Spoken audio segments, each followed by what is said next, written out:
Hello.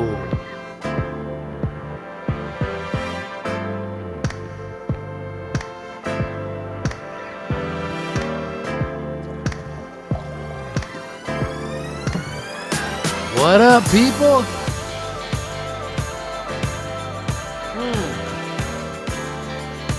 This is Nice Live. I'm your host, Ricky Reed. Broadcasting inspiration, screaming into the void. No rules, all heart. Drinking much wine out of coffee cups because we're in a pandemic and we're lowering our standards. This is a show where we give live feedback on demos from people out there in the world. We do live production in the chop shop. We check in with Jazz. We check in with everybody. It's a good time. Tonight is a really special night. We're going to be in the mix with my man Ross Golan from And the Writer Is, the writer of the Wrong Man album. It's going to be a good show. Before we get started, I want to do what we do every single night on the damn show. I want to check in with you guys. I want to see how you guys are doing. And then we're going to take a deep breath. Let's start with the deep breath, actually, because I need one. It's been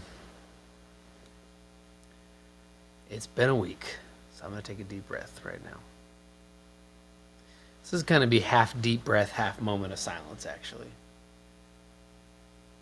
I think almost 5,000 people died today from COVID-19. 5,000. So before we get into this, let's just take a minute for them, their families, and let's take a deep breath, because I think that would be helpful for everybody. Helpful for me, at the very least.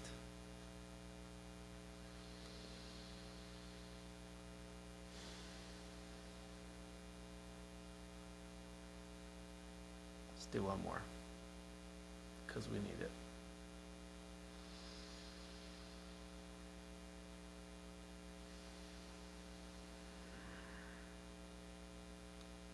Fuck, man.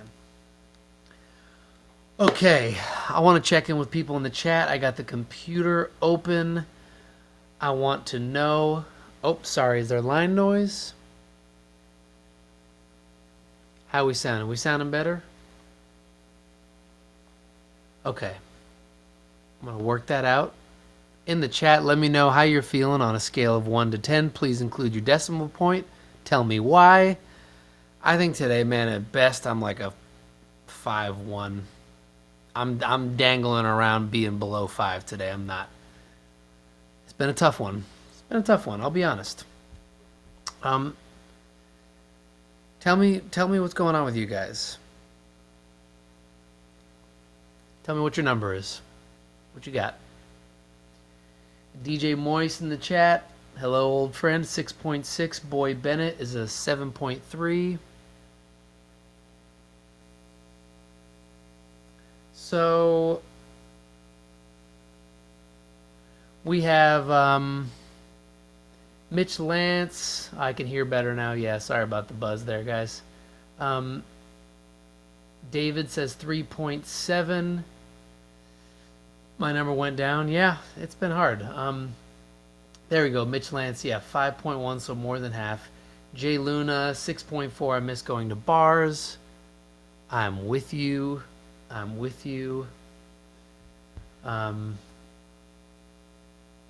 Bikini Trill, 5.6. She says, or they say, I miss my family. Vazen, 6.9. Can't complain. Living, breathing. Sarah Park, 11 out of 10. Wow, that's bold. That's bold. But, who am I to say? 7, but now 6 after that news. Cowboy, sorry, just had to really, I want to make sure we can't be, we can't be, what's the word? We can't get desensitized to this. It's fucked up. Thousands of people dying every day. More people than 9/11 today. We can't get desensitized to that, right? It doesn't mean that you should use that information and use it to, what's the word, sort of add shame to your own suffering, or say I don't have it as bad as someone else, therefore I can't feel bad about missing my friends or missing my family. No, that's not it. But I think it's valuable to take that in and process it, and at some point we're going to be able to use that, use that anger or frustration and try to help this fucking system, bro. Where's my damn wine?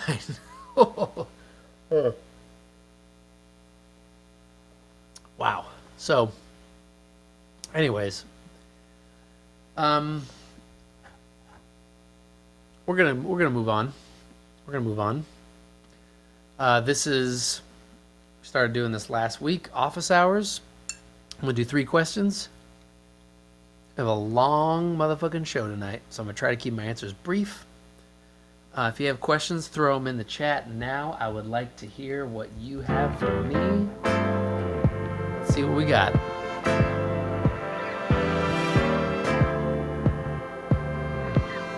Oh no, Brianna. Laid off of my job, but on the bright side, it's giving me more time to work on music. Tough though. That is tough. I'm gonna send out the song right now to Brianna. Give me some questions, guys. What do you got?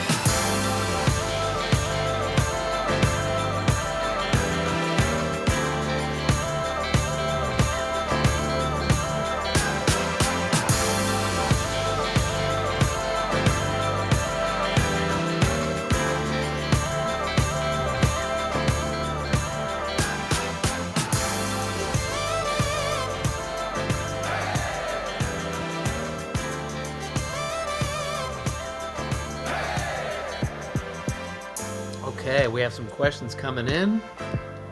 Let's see what they say. Ross Traver in the chat says, any advice on becoming a session player? Nice name, Ross. Very on brand. Your whole life is very on brand for my episode tonight. Any advice on becoming a session player is the question. I'll be honest, it's a tough time for session players because, it's always been, being a session player has always been tough. But we're in a world now where there's less demand for live instruments. I love, let's take headphones off. I use live instruments, love live instruments. I hire session players a lot. But the thing is, there's only a handful that I really need. I find, 2 or 3 incredible drummers, like 1 bassist. I know my horn section, etc. A lot of producers themselves are great players, So the thing I would say is, why be a session player when you can just learn how to use Ableton or FL Studio or Pro Tools or whatever? Just record yourself playing, be creative, and you're a producer suddenly, dog. And if you're a producer or a songwriter, you can look forward to production fees, eventually getting royalties on the production side, on the record side, but also getting writing credit and getting publishing on songs, which is the kind of thing that you make a lot of songs, some start doing well, you can get some mailbox money, get quarterly checks. Session player, of course, you can be hooked up with the union, which is great, and get a good fee for that day. But man, that fee you get for that day might just be about as much as one of those stimulus checks, and that ain't lasting anybody, bro. Next question. I'm going to take one from Jay Luna, who I think is our demo artist tonight. What's your go-to piece of gear? I have a lot. It depends on the situation. I'd say one is this SM7 mic here. It's one of my favorites. My Electron Analog Rhythm Mark II, this little guy, this is definitely my number one little baddie. I love it to death. Also, a Grampian reverb, Grampian Type 636. That's one of my favorite things ever. It's kind of like stupidly expensive. Don't recommend it. You can get a plugin that does the same thing. You can honestly, it's probably a waste of money. When you're in a pandemic and you realize that you shouldn't have spent money on certain things. Last question. Oh, this is good. I'll use this as a transition out.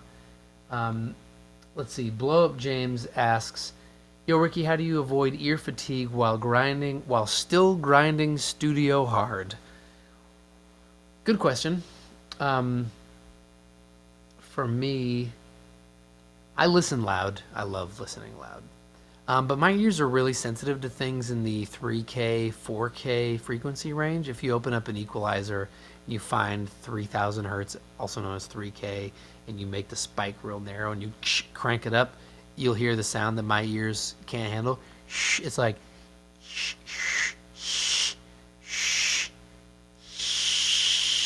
around there. I hate it. So I'm always pulling that frequency down, and things that are harsh, that helps a lot. I also like to listen to my mixes like whisper quiet, just to check in, and that helps give you a sense of what's going on. Will Morris asks, "Will you do another And the Writer Is episode?" Good one, Will. Because I just happen to have somebody in the building tonight. Ladies and gentlemen, I'm going to need you to give it up one time for the illustrious, the one and only, Mr. Ross. Mr. Ross damn Golan. Yeah! We got him. I can hear you. I don't know why I did that. I don't know why I did that sound. I like that sound. That was a weird sound to make. Yeah. Yeah! Yeah, boy. How you doing, Ross? Yeah. Hey! How's everything going? It's that thing where I heard you asking people from 0 to 10, Yeah. and I feel like we're inundated with numbers right now. That's true. There's a podcast that I listen to a lot called Radio Lab. Oh, I love Radio Lab. And great podcast. But this episode I just listened to, it's a couple weeks old, but it was sort of about numbers and how we constantly are listening to all these numbers and which numbers are we supposed to pay attention to. Right. Are we supposed to listen to the amount of people who got sick? Are we the people who died, the people who recovered? Right. All these different things. There was something really interesting about this guy was talking about exponential numbers, and you hear about things that are exponential. And he said that there's a great question, which is, if I were to say to you, like, hey, Ricky Reed, I'll pay you $1 million today to mow my lawn every single day this month, or I'll give you a penny today, 2 pennies tomorrow, 4 pennies the third day, for the rest of the month. Right. An exponential growth. Which one would you take? I know it's the second one. Of course it's the second one. Right. The second one, by the end of the month, you end up with $20 million. Wow. So that's how exponential growth is. And right. The guy used the example. I'm so off topic. I'm so sorry. But this is just interesting to me. People want to know about songwriting math, bro. How do you exponentially make the chorus pop? Yes! Do you want your chorus to pop like 1 million pops No, or you wanted fucking 20 20 million million. pops? You start the verse with 1 penny.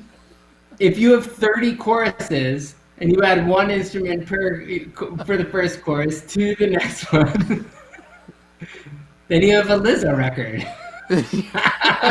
That's an insult. Are you trying to say I have 20 million sounds in each chorus, Ross? No, of Oh, course God. not. So, yeah, anyway, one thing that was interesting about flattening the curve that's fascinating is this. Okay. If you want to think about exponential growth and you're a musician, think about Yeah. feedback. Yes. That what it is, you start at 20 hertz and you double and you double and you double and you double and you double. And that's how you get that. If your mic is really close to the speaker, that's how you're going to get something terribly loud, and it's going to be impossible to even comprehend Right. how fast that curve goes. Right. Right. But if you do it if you pull the mic further and further back, you can use fewer octaves, and that's literally flattening the audio curve. Yeah, it's true. So it's a way to audibly think of what flattening the curve is. I think that's I, fascinating. So that's I my think no, you're exactly right. It's also a metaphor for. I think we've flattened the curve. I thought actually rather we had flattened the curve for technical problems on this show, but I was wrong. I was wrong. well. Well, We're, here. I know you've got a long show. So listen, okay. live from Nice Live, we Hey. are doing the Ricky Reed and the writer is update. Yes. Yes. Welcome, and we have our people in the chat checking it out, watching us. We're gonna Oh rap for a yeah, little you're bit, and gonna then have to read Ross. me questions if there's stuff that you want to respond to. But there were a couple Yes. things that Please. I wanted to talk about. You're the very first interview that we ever had. We've talked about that before. Um, we were- we it was the I was nervous when we did it. I was nervous too. It was before. It was before you got nominated for Producer of the Year the first time. Hmm. It was only 4 years ago, by the way. So it's not like, like I said before, it sounds like I just made it up when I said, "Hey, can I mention how many times you've been nominated for Producer of the Year?" It sounds nuts. I also had no children 4 years ago. I mean, it's a Oh my very God. different time. And now you've got nine. And now I have 9 children. Again, Now you have nine. you start with a penny, you have 9 children. That's that's what I'm saying. You know, we can talk about a lot of things, but I think while we're on Nice Live, I think it's important to really talk about what Nice Life is, because I feel like all of it revolves around what Nice Life is. And Nice Life is a lot of things. It's not just a publishing company. It's not just a record company. It's not not just an incubator for talent. It's not just a scout for talent. Right. I feel like you guys are a lot of things. So I mean, explain thank what you. Nice Life is to people who just follow you. I should have done this a long time ago on this show because I just talk about it casually and kind of assume people know what it is, but I'm sure people don't really know what it is. So, um, to everyone listening, I think this is actually really helpful. So, Nice Life is a record company. We sign artists, we put out their records. It's kind of what you'd expect. A publishing company, if you don't know, is something where you sign songwriters, often songwriters who are also producers, help them develop themselves, develop their sound, of course, get cuts or whatever, but even try to help them develop finding their own new talent, and building their own kingdoms. That's something we like to say. Um, but the thing about Nice Life is that, like the person who we're named after, Steve Brodsky, my late manager, we're kind of don't really consider ourselves so much part of the scene of the record industry. Like, Ross used the words scout and incubator and things like that. We always wanted to be, a family, a community, an idea, a movement, more of that kind of thing. And even though the whole record label itself sort of fell into my lap um, as a partnership with Atlantic when I was having some success with them with their label. We've gotten to the point now where we're actually developing a real family and community. Of course, with Lizzo, who we'll talk about, but two of our artists are roommates, which is insane. Um, two of our other artists are producing each other. Like they all Can show you up for say who each these other's people things. are? It's what's that? Can you tell us who these people I don't know are? if I can say which ones are the roommates. I feel like that's putting too much. Okay. But like, Especially in a quarantine way, they'll just get, yeah, you know, there's exactly. too many people in one target. Right, right, right, right. But then also, yeah, you have like Nate Mercero, who's a brilliant producer musician who I collaborate with a lot. We helped him get his label House O Records off the ground. Put him together with Saint Panther, who's a new artist now that we're doing together. But she also has worked with Junior Mesa, and Junior Mesa has worked with John Robert, and there's just this whole thing bubbling, and that's what our dream kind of always was. So it's really exciting to see that coming together now. Yeah, it's awesome, man. Thanks. Speaking of the success that you had with Atlantic and some of the things that happened, not just with them, but 21 Pilots was since then. That's Atlantic. Yeah. You did stuff on Greatest Showman. That's Atlantic. Um, since Iconopop. then you had, what was that? Oh, I just said Iconopop. That was in that same Yeah, sort of era. sure. You know, um, Even just the idea of having outside of them, but Halsey, Leon Bridges, The Weeknd, you know, working on all those projects are so different from each other. Mm. And when a lot of producers get pigeonholed, and I believe we talked about this the first time, how do you avoid getting pigeonholed? Why is it I would assume everyone comes to you and says, "Give me the next 21 Pilots," and you're like, "Sure, I'll go work on Leon Bridges." And they're like, "Give me Right. the next Leon Bridges," and you're like, "Yeah, that's fine. I'll go work on the Game of Thrones soundtrack." Like none of these Right. things make sense Right. with each Right. other. Why do you not get pigeonholed like everybody else seems to?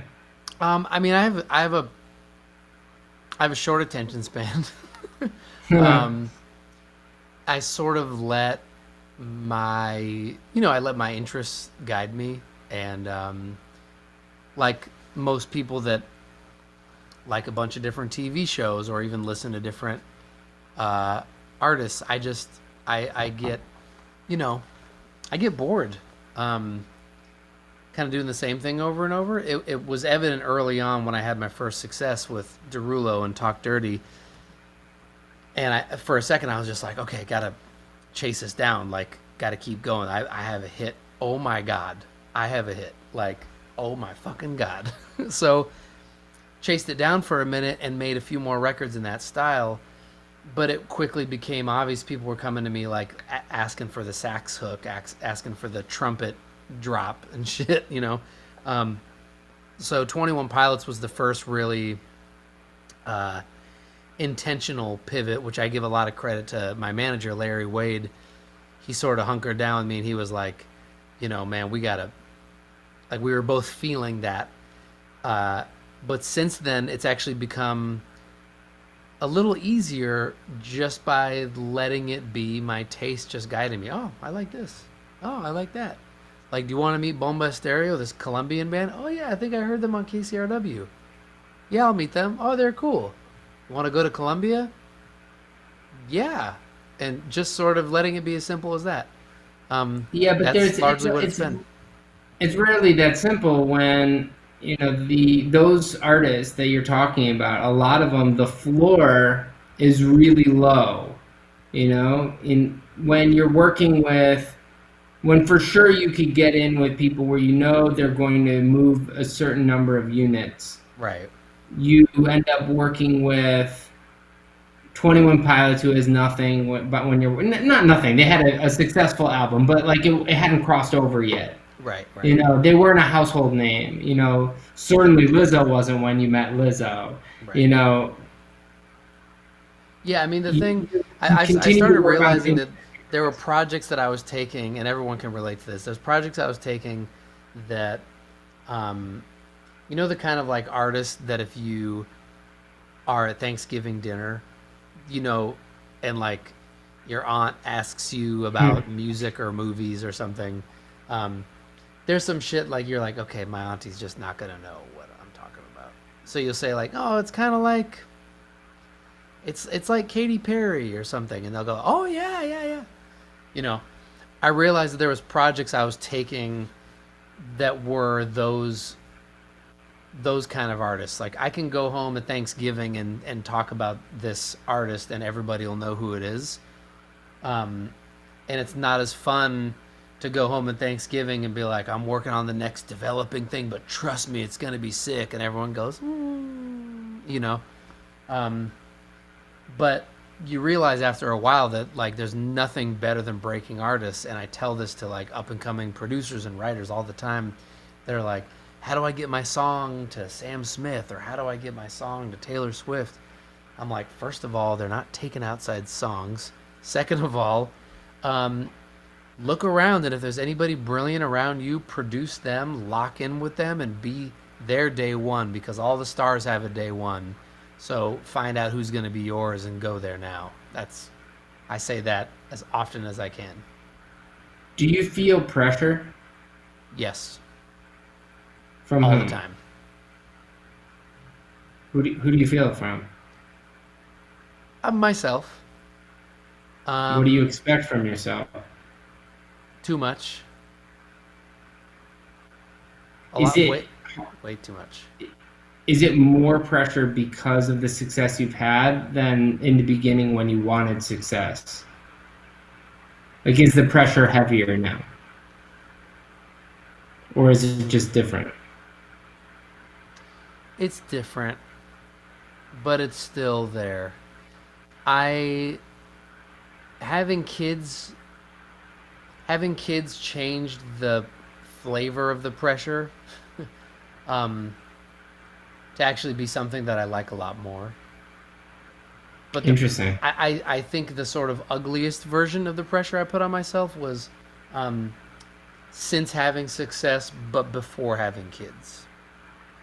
Hmm. That was for me the time when I was just busting my ass and beating myself up and like neglecting the people around me because I was just chasing down, like pushing it and pushing it. And of course, like, look, like most of us, I had been working for 16 years with no success. So you finally can pay your bills and you're like, dude, I got to keep this going. Of course, right? Um, but there's a point when you really are okay, you're secure, and then you're just grinding for like what? And grinding to disconnect or to ignore things in your life, like all kinds of things like that.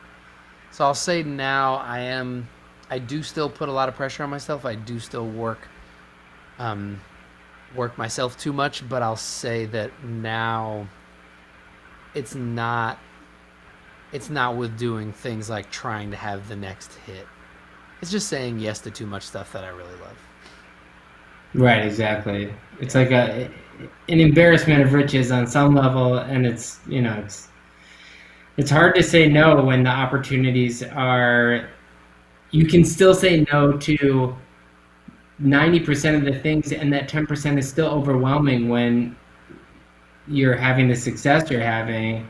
Um, Mm. it's interesting. Do you get FOMO when you're seemingly the center of a lot of, in a year where you have what you had, and we'll go into it next, Mm-hmm.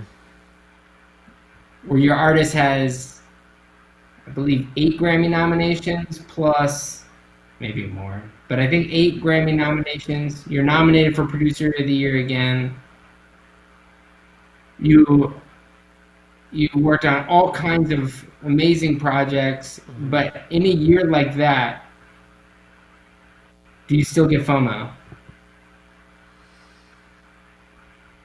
You know, that I am. I wrestled with it a little bit, but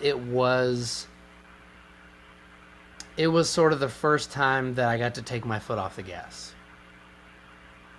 Um, I mean, it had look it because I Love You. The album came out 4 days after my twin baby boys were born, so it's very hard to locate in my head what was sort of driving what's driving what. You know what I mean? Um, but I will say that was the kind of success that allowed me to uh, sort of sort of quieted like my fears, my like existential fears about being relevant or being on or not. It was really like um, it was validating, and it my creativity after that success felt so much stronger, so much wilder and freer because I was like I just felt kind of like okay, yeah, like I'm good for a minute. So once I got through my paternity leave and everything and kind of got back into it, I felt fresher and more excited and just um, electrified. That's sort of the quiet gift that I haven't talked about that much since the release of "Cause I Love You" and Lizzo's success is was the relaxing of the fear and the sort of vibrance of my creativity in the wake of it. It's awesome. You mentioned paternity leave, which is not something that's often discussed in the music industry because it's filled with independent contractors who don't take Right. their mental health and their personal time seriously. How long was your paternity leave for? And uh, before you answer that, I'd like to note that when people feel like taking time off is going to be a detriment to the hustle, Mm-hmm. they're making a big mistake.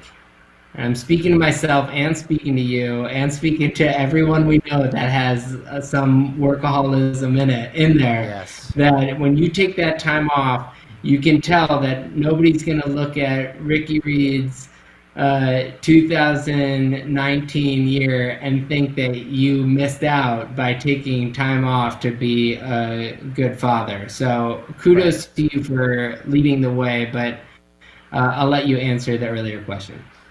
Yeah. Well, I let's see. I took about 2 solid months off. 2 solid months off. Um, and my sort of tiptoeing back in was really, really fun. I talked to my manager, Larry, who I mentioned earlier, and I was like, let's let me just sort of inch back in by just kind of saying yes to people that I'm texting with. You want to come through? Yeah. Like, we're doing this thing. Cool. And leaving it really unscheduled. And I would say probably 3.5 months in, I'm back on a full schedule. But the full schedule, when you have um, that makeup at home, twin babies and a toddler, the full schedule is a 4 day week or often a 3 day week. And to get to what you said about the mistake of time off, one of our mutual friends, a guy who runs Big Deal Music Group, a guy named Kenny McPherson, he was the one. I think it was actually at a Lizzo show. He and I, no, Fiddlar show. Um, he pulled me aside and was like, got real close. We're at a show, got real close, and he says, you know, you don't need to worry. You've spent all this time, you've spent all these years building and building friendships, relationships, a community. And this, I'm not just talking about me, like to everyone listening, like you have your circle, you have your friends, your collaborators, the people who love you, the people who love your work. Um, he's like those people aren't gonna just go away. And furthermore, you've been working for a moment like this.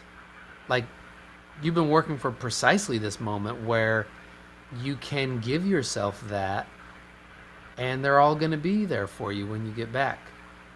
Dude, I relayed that story to my therapist. I know it's very LA to have a therapist, but it's very helpful. She's fabulous. But I talked her through this, told her that story. Oh my God, I sobbed. I did not see it coming, but something about thinking about all the people that I love, all my friendships, all my relationships, this community that's so great that Ross, you and I are both a part of. Thinking about all those people like being there for me and how it was okay. I think the last line he said was something along the lines of like let them care for you, like let them hold you or something, and I was like, it fucked me up, man. I haven't Did cried you find on that the stream yet, but it's coming. It's coming soon. we'll get there. We'll get there. You do have very loyal collaborators, writers and artists. Hmm. I imagine they were encouraging about you taking the time off. But even when having an artist release an album and then you take the time off, did you find it difficult at all in an industry where everyone wants you to be available at all times? Right. Were they all okay adjusting to that new normal for a minute?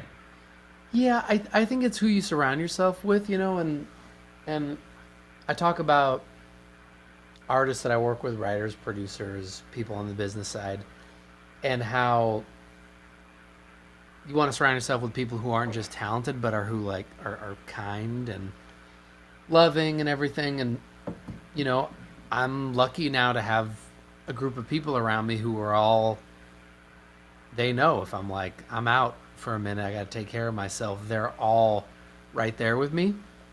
Um, and if you, I would say to people like listening, all the folks in the chat, um, if you feel like you need to do something for yourself, you need a minute, you need a breather, and there's someone around you who's not respecting that, and they can be subtle about it. They may say, they don't have to just say like, "Yo, fuck your mental health, bro." Like, fuck Like your so mental health, clear. bro. They don't have to say that, but they might say like, "Oh, I thought you were gonna come through. Oh, like we're supposed to. Oh man, you don't like working the way you used to, or like you know, like you've changed." That kind of stuff. If there's people like that around you who are not attuned to your interests, the way to your, you know, your health, the way you should be, the way you want to be, like I say, cut them. Not physically, literally. Not, I mean, just yeah. cut them out of your life. This is gonna. And this is what's shown in court when it was like, but Ricky Reed told me. Songwriters are so litigious that what's gonna happen is some songwriter is gonna cut some guy because he's like, Right, right. so dark and so strange. Lizzo, Okay. you know, there's it's so rare to be around somebody when they take off from nothing to the top. Right. Um, we've been fortunate where we've seen it usually from peripherally. Maybe we had a song on the album. Maybe we got to work in a camp for them.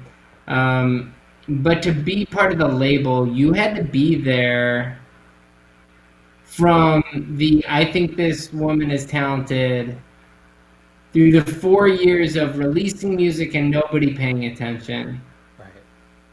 to trying to get sessions with big writers, asking for favors, even though they weren't favors long. Hmm. You know, how much do you feel like the next steps in your career are no longer about you and they're about artists like Lizzo? Oh, I mean, yes, yes, 200% yes. You know, the we're in a world now where the power of the artist, like the appeal of the artist. I mean, the artists have always been, um, from the outside, you know, what everyone sees as the thing, but there was also like a lot of, you know, super powerful producers and writers and things behind the scenes that could really call the shots. And you know, now more than ever, what I really learned with Lizzo, and what I also didn't even wasn't even thinking about, wasn't even anticipating working with her, like when you see an artist that you're working with sell out their first like 1,000 cap room, and all these people going crazy or crying, you know, and then you see him sell out a 2,500 cap room, and you're watching the way they're touching people, like culturally, um, emotionally. That I didn't even know that was coming because I had seen artists like perform my songs before and it was fine, but watching her get to the level that she was at, the satisfaction, like the all of a sudden it's like, oh, this is actually why I got into music, was to help amplify the voices of people like her and bring the joy that she brought me when she first walked into a room, like to help her bring that joy to like millions of people. Like that's actually it. It's not because Okay. like just because I have like a soft spot for pop music and I'm a nerd for production. It is like, and I didn't see it coming, but it turns out that's what I discovered working with her. Crazy. Yeah, I was gonna say my last question was gonna be about what makes you happy. I think you kind of nailed that. Certainly outside, in career wise. One anecdotal thing before I make up a last question. When obviously we did an update with you about The Wrong Man where you were the guest host, Right. and since then we've done. Uh, the show ran off Broadway, had a very successful run. We just got nominated for a few awards. Mm-hmm. But one of the highlights of the Wrong Man experience to start was that when you got nominated for Producer of the Year, it was an honor to have it say Ross Golan, The Wrong Man, as one of the songs that you produced throughout the year and one of the projects. Mm-hmm. It meant so much on many levels. One, to share that with you in some small piece. Yeah. Um, you know, I, you have options to write with a lot of things. I forget that I am that I'm an artist too. Sometimes I'm always so used to doing what we do, which is, you go to the studio, you write songs, you do Right. interesting stuff. But that was one of the first times where I saw my name as an artist, and not it wasn't under The Wrong Man, it wasn't under the show. It Right. listed me as an artist, and that meant a ton to me. So, Oh you man. know, I have to say thank you for that, because that's like even though it's a sliver of it, that was a really cool experience for me. That's So I really amazing. appreciate that. Um, Cheers, dude. Are you drinking wine out cheers. of a coffee cup or no? Oh, I mean, What do you got? I can't drink straight from this, right? That's You against the can. rules. Oh, there, no. What? We, we, we. No rules, all heart. That's part of the slogan, bro. All right. Well, then here, cheers. Cheers. Only the finest. I have an idea. Yeah, I have that's an really idea good. for your Yeah. last question. Yeah. Sure. Instead of your last question, Oh, great. I I like want this. to. I want to open it up to the people in the chat. I want to do two questions from the chat, because when I fucking gorilla FaceTimed you the other day, people Mm-hmm. couldn't hear you, they couldn't see you, but they were really excited. So if there's anybody in the chat, there's always a little bit of a lag here, but let us know if you have questions for Ross. Ross, I'm gonna have another sip of my drink while I wait to see what people have.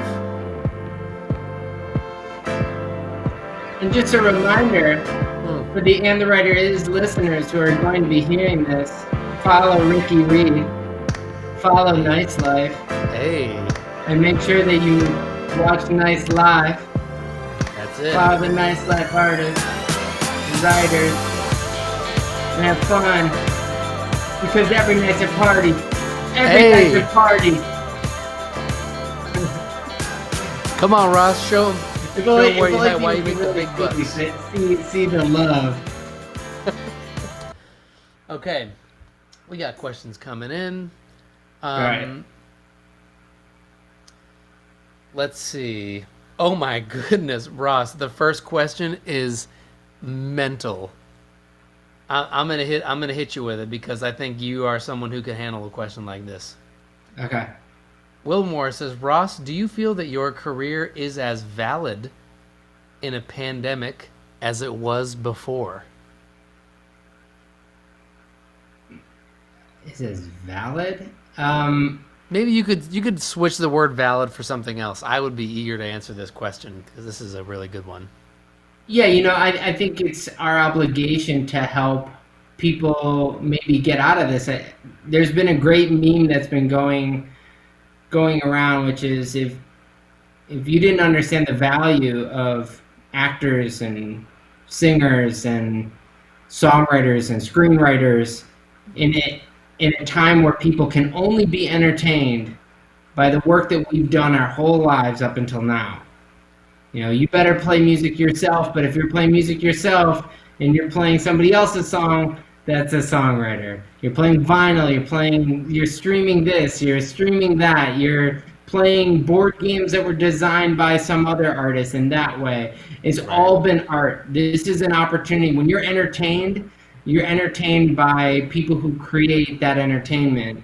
Right. And I think you could argue that there's never been a more valuable time for what our industry does Right. than in a pandemic when people can't leave their homes. That said, I think it's also our obligation to take care of our fellow writers and artists who are struggling and who will struggle, especially our older brothers and sisters who are 60, 70, 80 years old and paved the way for us. I think we owe them, and that's why we've taken all of our updates so far, and we've decided not to get sponsors and to remind people that they can donate to Music Cares, because now's an opportunity to not just give back with art, but to give back with your wallet if you're so fortunate to do that. So yeah, Awesome. I think we're not just valid now. I think we'll be more valid as we need more entertainment. Wow. So hopefully that was fine. Ross, people in the chat are loving it. Also, Will Morris, the person who asked the question, said, all right, you read that way harsher than I meant it. Ha ha. He says your answer was phenomenal. Thanks. I genuinely didn't think it was harsh. I think it's important to discuss the value of what we do. I agree. That's what we've been fighting for the Music Modernization Act. A lot of people don't think of music as having worth because you can't see sound waves. Yep. But you see right now when people are dancing to TikTok to songs that we wrote 5 years ago or songs we wrote yesterday, and you see the value very quickly. I love it. Okay, so we have, Jason Beatty's in the chat. What's up, buddy? So we have a question. We're going to switch it up. This is our last question for Ross. This is Dustin. No, sorry. Oh, Dustin Bath. I started reading your name, but your icon was in purple, and I wanted to read a different person's in purple. So we'll do both. 2 more questions, Ross. Dustin Bath says, what do you do when you are not inspired or have writer's block? I mean, there's a famous quote, right? Uh, you know, essentially, amateurs need inspiration. You know, if you're pro, you just make it. You know, I mean, I don't know that, you just Wow. write through it. Right. So that You know, you just you make up. But look around you right now. All of you are staring at the most incredible tool. You have a computer, right? You know, go on Wikipedia, hit random article, and tell me that you're not going to be inspired in the first 10 articles you read. There's going to be something about some person who did something spectacular. You're going to read about it and write a song about their life. Not every song has to be written for the intent of it being a hit. You could write a song about a person. You could write a song about a situation. You can write about, if you don't know who the listener is, that's fine. yeah. Like, if you don't know who the artist is going to cut it, that's fine. You can write a song about anything, but just write the song. And if it sucks, that's fine. Yep. You might be surprised. It might be great. Might be damn great. I love that. And then last question from So Freddy. Any advice on writing second verses? Hmm. I kind of like this one for some reason.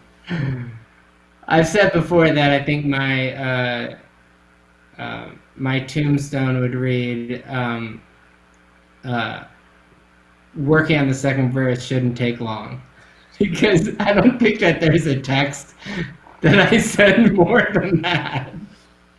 Oh my god. The last line of the second verse is always a oh bro. Now let me just say, I'll say two things. Mm, Often your first verse is probably your second verse. yeah. You know, like, there's there's a way to probably better set up your song than you think. Often, I think a lot of times people just start singing the song on the first verse, but they could probably beat that. Right. So sometimes the first verse is really the second verse. The other thing is, it depends if you're writing what kind of genre you're writing. Are you telling a story from front to finish? Hmm. Is it a song about beginning, middle, and end? Is your second verse the middle? Or is it all about the first and second verse? Are they really about the same thing said differently?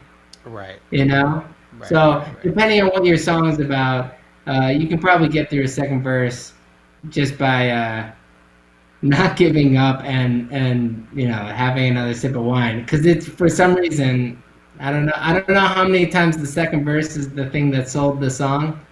Yeah. So Okay. don't worry about it. I got two answers also. One, if your second verse is the same as the first verse, I'm going to be bored. Um, second half of the second verse is Melodically. always an opportunity to switch it up, like new melody, something shocking. Second half of the second verse, I love. Also, you're having trouble with the second verse. Fucking don't have a second verse. Start with the hook. Do hook, verse, hook, bridge, hook. That's great.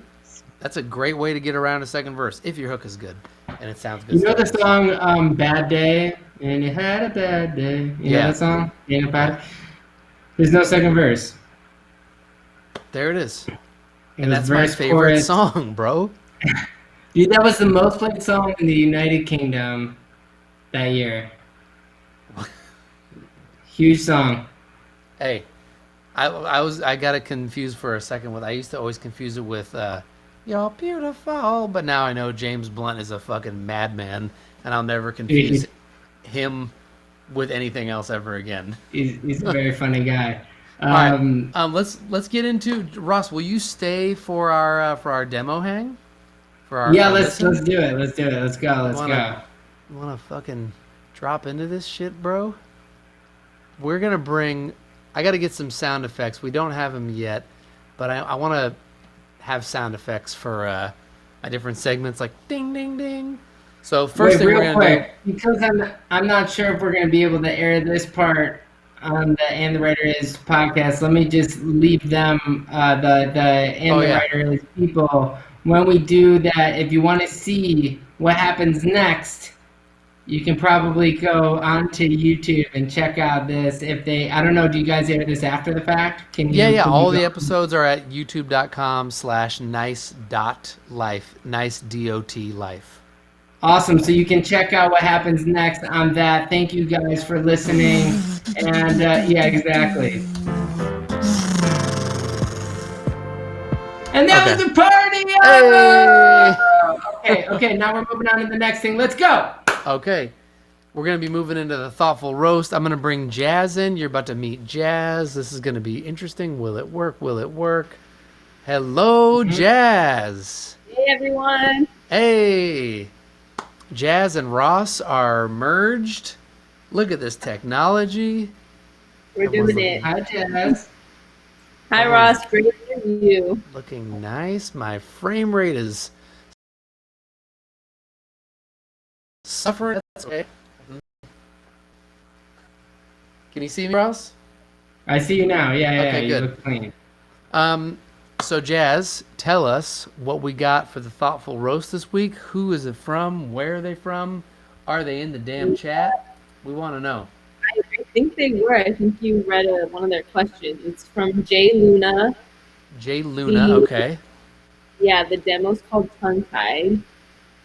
Fun time? Tongue Tied. Tongue tied. Tongue tied. Yes. I like fun time. Fun time. Tongue tied, fun time. Yeah, we're all having a fucking fun time. Huh? God, I hope that's the rhyme in the chorus. So bad. Yeah, please. Yeah. No, so Jay is an artist, songwriter, producer out of Fullerton, California. They graduated from the NYU Clive Davis Institute, Wow. but they're back in LA, based out of here. They got an EP coming out, and they're starting to roll it out hopefully this summer.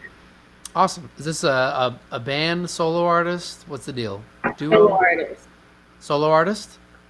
Mm-hmm. Beautiful. Okay. I think I have it here. Jay Luna, tongue tied. Show yourself if you're in the chat. We're going to Feel yourself, Jay. attempt to make this a thoughtful roast, a kind roast, but I can't promise. We're gonna listen. Let me get my headphones so I can crank it and not wake up my ass babies. Okay. Here we go. This is Jay Luna, tongue tied. It's about a minute. I like that. We'll listen twice as we always do. Here we go. First time, Ross, Jazz, nice live, Jay Luna, tongue tied.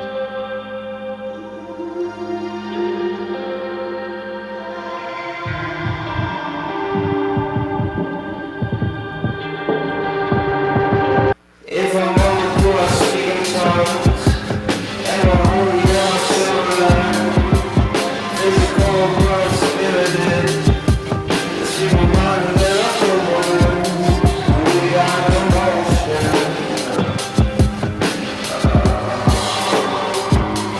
we got emotion.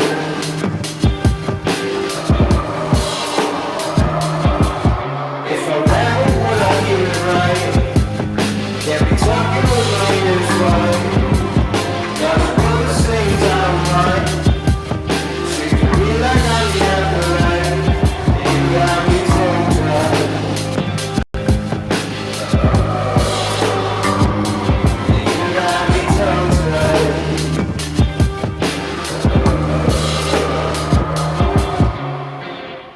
Oh, all right. Let's hear that one more time. That was a nice first taste. If I'm on I'm just gonna do a little. I may or may not be doing something sneaky on this go around. Let's listen one more time. Jay Luna, tongue tied. On Nice Live.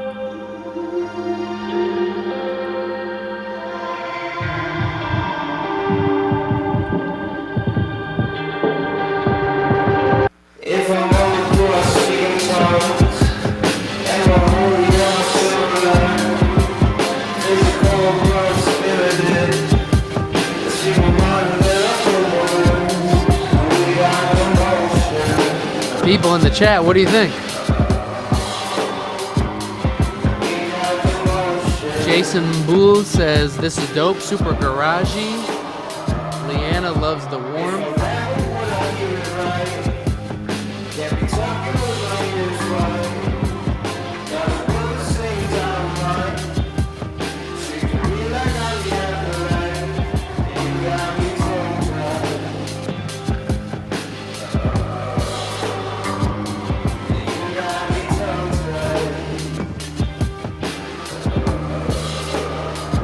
See if it works. Yeah. I'm taking it for one more spin.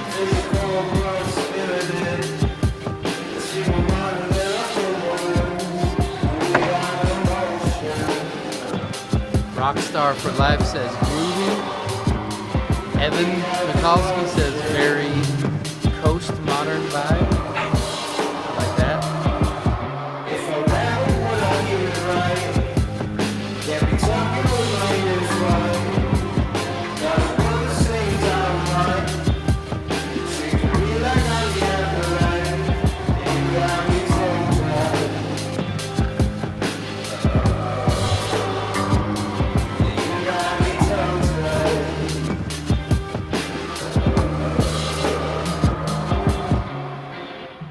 Awesome.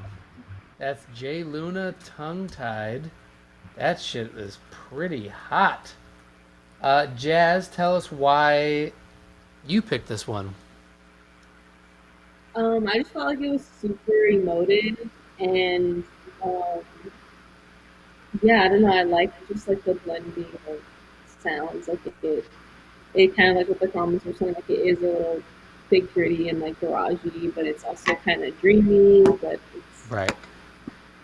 yeah, just overall, I just thought it felt really emotive to me. So Good I thought you vibe. would like it. Yeah. Agree. Ross, first listen. How you feeling about it? Yeah, there's again, it all depends on what your purpose is as a writer. Like the song's great, and it's a good vibe. I come from. I think I'm constantly looking for like what is the chorus that brings it out of being a band, and Right. to like uh, give it some of that Swedish melody. Right. You know, You love the Swedish melody. I really do. I mean, like I listen to that, and I'm like, okay, so the the verse melody all comes before the one. The chorus does the same thing, but is halftime as far as its spacing. Right. So it's like, what gives you this is the chorus thing? Right. I don't know if that makes sense. So even if you had like, I don't know if you can hear this at all. Yeah, we can Like, hear it. it's like you got me tongue tied, you got me tongue tied. I still feel like like I want to hear something that's um. You got me tongue-tied, looking for the right time, looking for a fun time. I You just dropped need fun a time. fun time, and it's fun time. Right. Like I keep expecting to hear like this thing that pulls me out of the vibe and Right. into the song. Otherwise, I had trouble distinguishing what the first chorus versus second chorus is. Right. I get it, and I think if the goal is in a Bon Iver album that's more in that world, that's also like then I wouldn't give this a note. Right. So But yeah. so that's how it's just a different if you're aiming for like single radio thing or if you're aiming for vibe. Does that make Right. sense? Yeah, totally. So this is an artist, right? And my I would say that it's an artist expressing themselves, and I think it's I loved it. The one thing that I on first listen I was like, this sounds like their voice is really great, and I wish I could hear the voice a little bit better. because the lyrics seem great, and I love I think I'm hearing, "You got me tongue tied." Uh, vocal sound in there, which is amazing. Um, the thing is, like, it's interesting because Ross, some of the things you're talking about, of course, if we're like in a writing session and we're writing for some of the bigger like pop stars and stuff, we are going to go through that process. What's the thing that reaches out and grabs the listener and kind of does like, has that moment?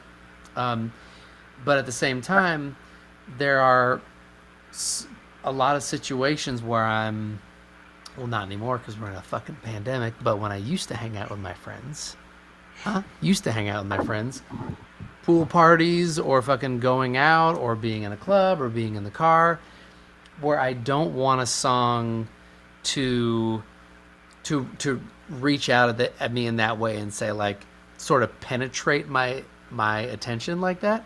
Like you said, of course, a vibe, but to me, this is close to being in that space where it is a great vibe by an awesome sounding artist, and we should stay in touch actually.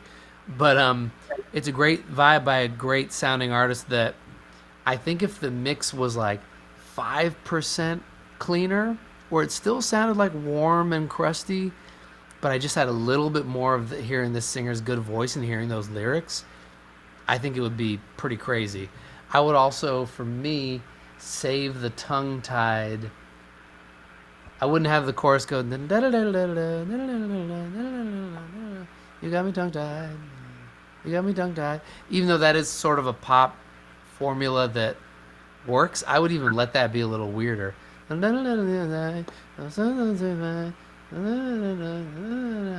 got me tongue-tied, and the run dry, gonna see mine. You got me tongue-tied. Or whatever that cool sound is. Can we just listen to that little one time, because I think that's what's happening. Jay Luna in the chat, let me know if I'm hearing the thing correctly, because I love it.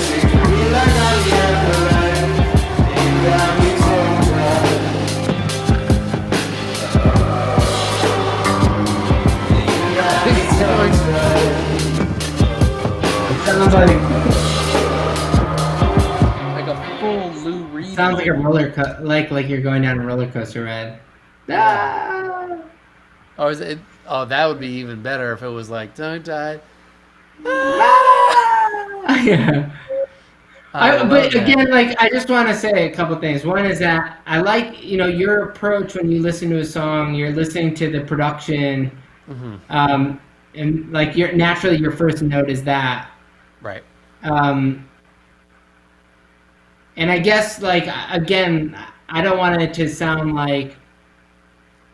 I actually really like this song the way it is, and I understand, especially depending on who the artist is and where in an album you're writing a song. You know, like it could be, if this is a part of a whole suite of 5 songs. Right. You can do whatever you want. There are no rules. Yes. But it depends. If and I want to embrace, like, as an artist and as an A&R guy. Yeah. Like, I tend to push people to be artists, but if the goal is to have that hit pop song, right? Even if it's not the song that I don't listen to any pop music, I listen to music in Spanish, or I listen to random jazz. We were listening to Mingus the other night while we were reading books. Like, I don't need to listen to pop music, but if I'm gonna listen to a song, I'm going to naturally give them pop notes. Right. If the goal is to have a song that can cross over to top 40 radio. So yeah. Totally. I think the song's dope. Yeah, I love it, and I think Jazz, we should stay in touch. Stay in touch with this one. I need like I said, I need to have like a bell or like a gong or like a. Exactly. That would really take the whole thing up a notch. Okay, well, Ross, I think this is going to be the point where we say goodbye to you. Thank you for fucking hanging and banging, as my buddies used to say. That's not what they used to say. Was it really? I toured with a Okay. band. I toured with a band of guys that you'd come in and say like, "What are you guys up to? What's been going on?" There's fucking hanging and banging. Like, great. Hey, yeah, you guys are idiots. Look, man, this was a lot of fun, and I applaud you for doing this for all of the people who follow your work because it is an insight in how people think in a studio, and it's your time is very valuable, and I hope the people watching this recognize the effort you're putting into this. I hope you have me back. I Jazz, would you're love to. great. Ricky Reed, I love you. I'll talk to you later. Say hi to the family I and will. I enjoy the will rest of the night. say hi. Say hi to you and yours as well. And I will. I'll talk to you soon, buddy. Have a good one. Okay, sounds good. All All right. right. Peace. Bye. Jazz, jazz, jazz. Hello, Jazz, Ricky. jazz. All types of jazz. That was nice. I haven't seen Ross's face in a while. I love him. People in the chat, give him your farewell. Oh, Dan Wilson's in the chat. Hey, buddy. Okay, Jazz. We're going to be getting into our production part of the show here in a second. What do we have? Who do we have music from tonight? I think I know, but tell me who. Confirm it for me. Yeah, we got 3 starters from Tele. Baby Telly. boy, we love shouts out. Miss him. Mm-hmm. Yeah, he's crazy. So we got some cool stuff for you to start with. Okay. I love that. So, Jazz, so you know, I'm going to attempt to broadcast my Pro Tools display tonight. No promises, people. No, no. We're going to try something new. But Well, great. I'm going to get into that, Jazz. I'll check in with you later or see you fucking Monday, buddy. all right, bye. All right. See ya. Okay, folks. So, we're dropping into the fucking chop shop. It's been fun. It's been real. We're doing this kind of vibe. I got this vibe going now. What do you think about that? I got that vibe going. So,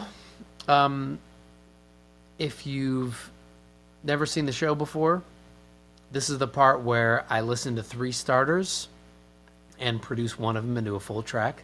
Getting started a little late tonight, I know. But whoever's still here with me, that's who I'm talking to. I'm talking to you guys. I'm talking to little Timmy in Arkansas, huh? I'm talking to Jeremy Jackson. I'm talking to Boy Bennett, Brianna, Alec. We got the whole crew. We got the OGs here. We got some people that I know. So another thing to note, starting next week, we're going to be breaking these shows up. Still Monday and Thursday at 8:30 California time, but Monday is going to be Q&A, office hours with Jazz. Going to be able to stretch it out a little bit, have some fun. And then Thursday night, we're going to do the Chop Shop, which is going to be awesome because I'm going to be able to do live production and not have to rush through it, not have to do it in an hour. I'll be able to really sink my teeth in, get out lots of instruments. So if you're a producer, songwriter, and you want to really, really soak it in with me, Thursday night I'll be making tracks. That's what we're doing. And we're going to be listening to, hopefully if we can get this together in time, listening to my favorite thing that somebody posted on Instagram or whatever it was, singing to one of these beats. Remember, we always put these up for download a day or two after I make them. So remix, sing, show us what you got. Okay, we're going to get into it now. We're going to listen to 3 different starters. They're all from Tele. Tele is the person who I co-produced Truth Hurts with. He's brilliant and lovely, and we love him. We're going to listen to 3 of his. 1, 2, 3. The first one is called Belly Dance. Number 1. Listen carefully because you're going to vote.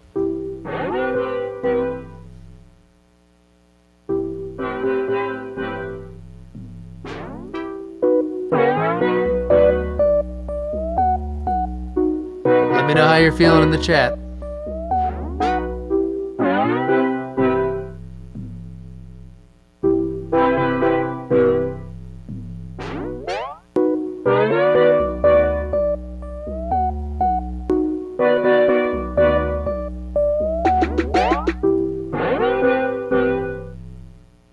Okay, that's number 1. Here comes number 2. Take notes. What do you got? Number 2. This is Covenant Beyond the Peaks.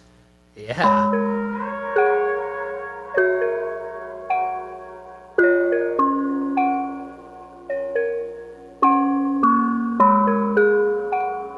Wow. This is number 2. Number 2.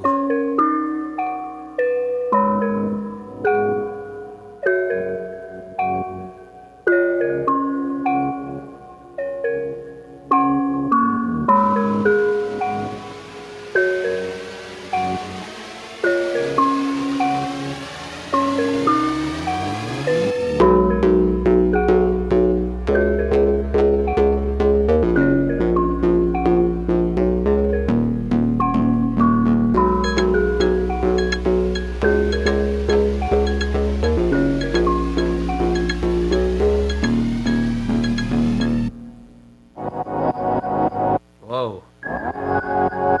Whoa. Hey, Tele. That's great.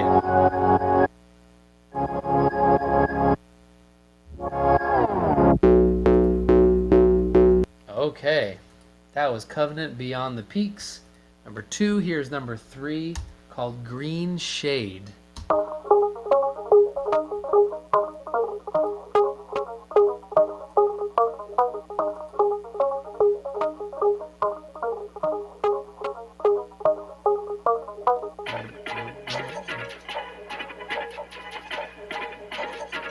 Yeah.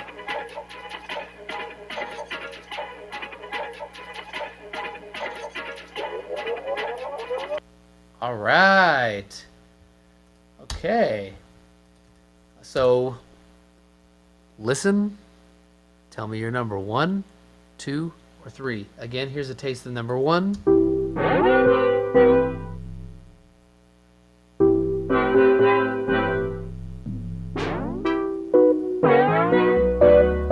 Here's number 2.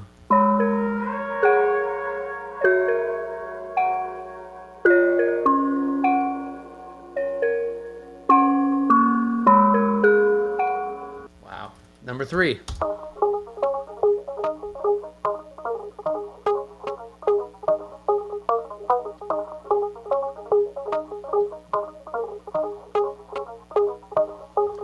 Okay, people in the chat, let me know what you got. What you got? Got 1 or 2 from Ross Traver. Brianna says 2. Jason says 2. Boy Bennett says 1. Boy Bennett, you're trying to spam me up. I see you trying to drop all those 1s. Achu says 2. Will Morris says 1. Jason says 1. Aaron says definitely 2. Matt says 2. Brianna says 2. People were torn between 1 and 2. Dustin Bath, 2. Ross Traver, 2. Blow Up James says 1. Curious how you gonna ruin it. Tremaine says I like 2, but I want to see what can be done to number 1. David, a lonely number 3. Yeah, 1, but I'll need more wine, says DJ Moist. That's true. 1 is pretty drunk sounding.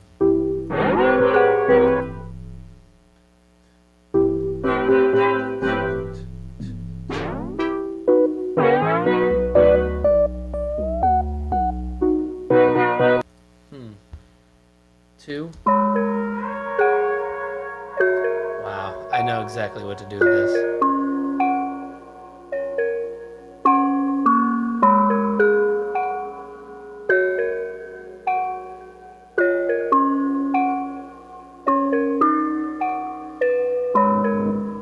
Oh, David.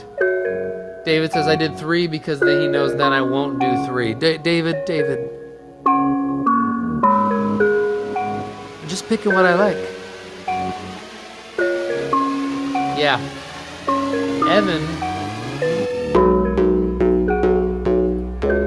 Evan Kevin in the chat says,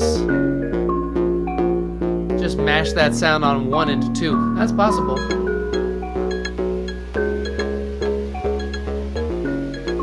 Yeah. I mean, I'll show you guys how easy it could be to mash these together. We'll do it as an exercise. Well, why not? We'll mash them just for fun. I'm crazy about 2, I'll be honest. I'm not crazy about 1, but that's okay. But you could mash these together. Let's say we were gonna do, what key is this in?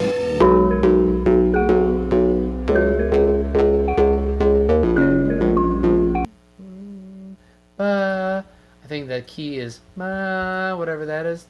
So in Pro Tools, I just go to pitch shift. Sorry, that's super loud, I know.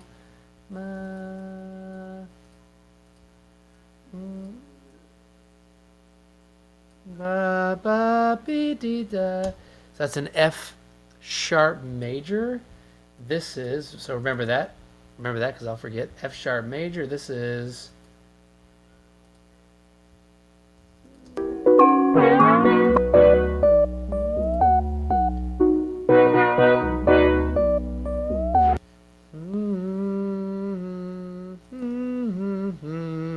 that's the minor.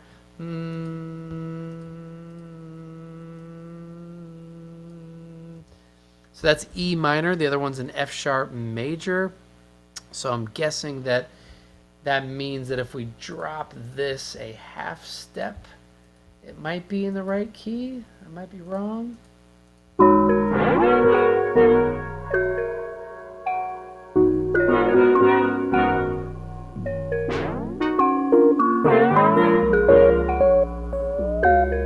Obviously very busy, but it could work. You could also pitch the other one up a half step just to see what happens. What does that sound like?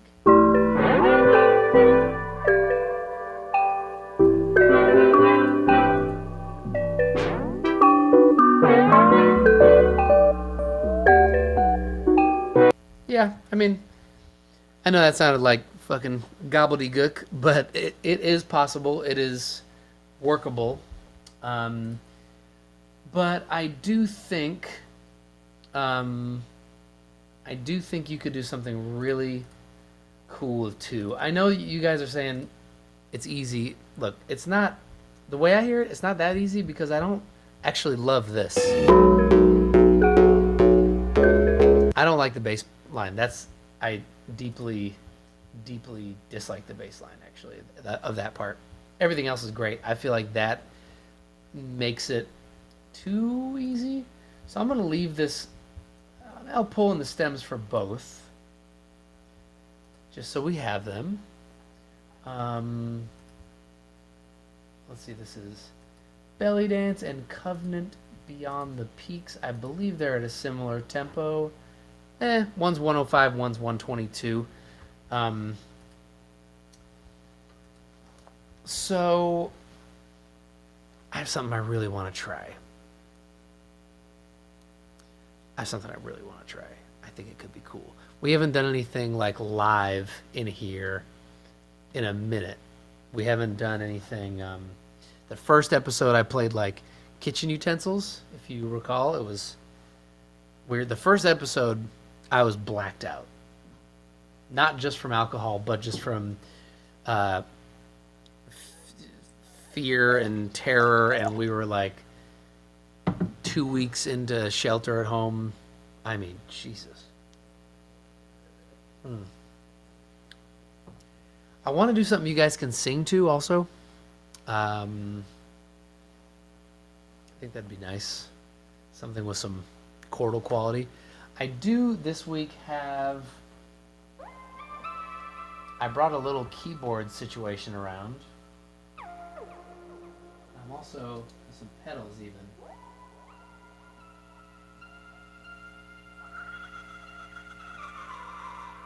Yeah.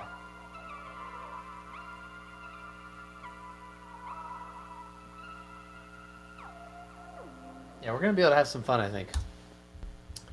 So let me check in, see if you guys are hating. Let's see. Choo choo choo.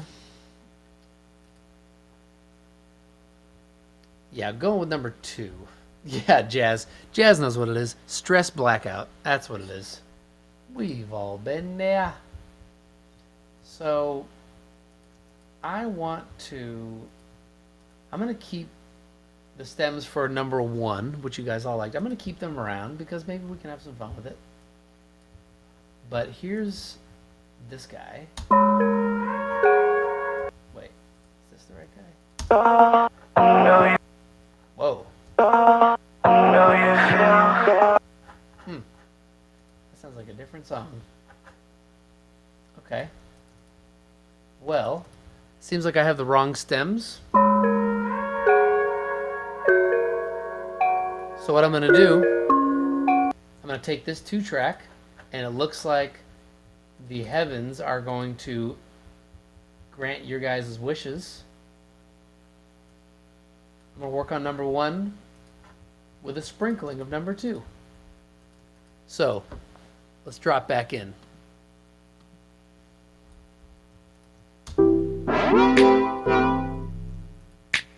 Okay.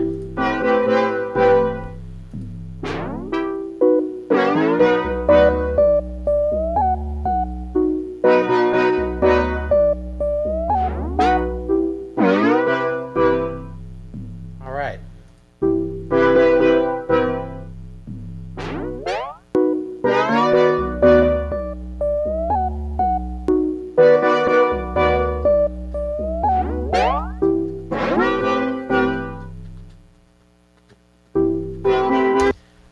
Yeah, I think I know what to do. So this is 122. That's nice. I'm going to slow it down a little bit. So in Pro Tools, I'm going to do this sort of in a hokey way, but I'm going to make this polyphonic elastic audio just so it doesn't take forever. Let's bring it down to like 115. You can dance to 115. 122 is a little bit of a goofy tempo to dance to.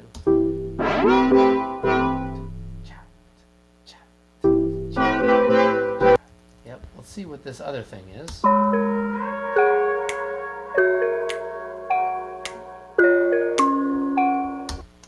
find out what tempo this is. I'm gonna mash these up. You guys' wish is gonna come true. I'm fucking mashing. 2, 3, 4. Okay, so it looks like this is about 10. Is that bad? It's about 105. Okay. So I'm going to same thing, put some polyphonic ticks, meeting in the middle. So this one up here had been 122, brought it down to 115. This here was 105, brought it up to 115.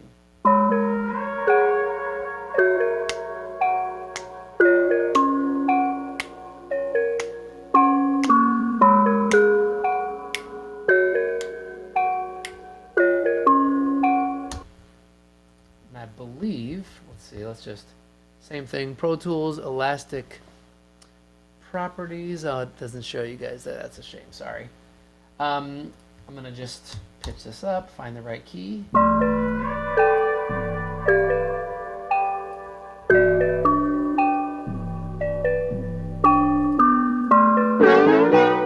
Oh, no, not quite right. Let's see. Was that up or down? Let me find out. One more time. So we're back in pitch shift legacy. I believe this was...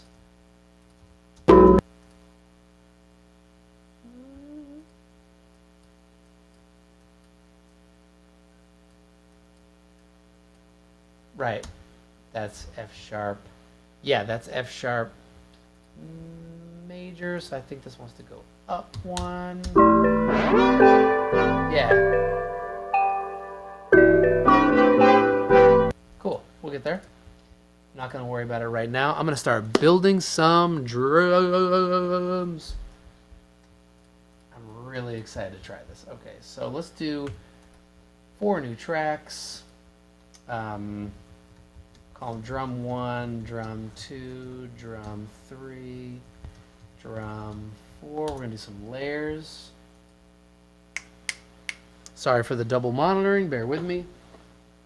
Let's see. I'm thinking...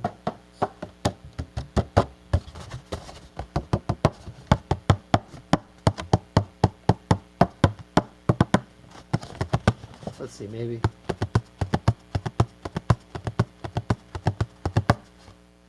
Let's try that. Might need a click too, right? That's probably smart.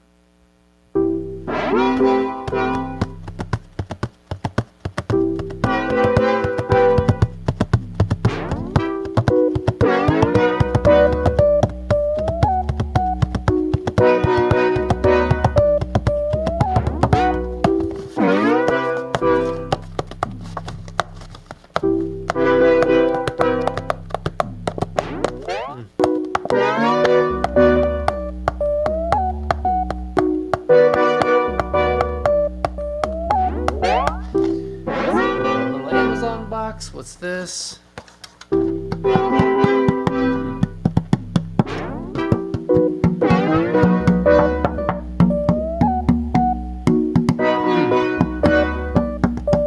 Maybe.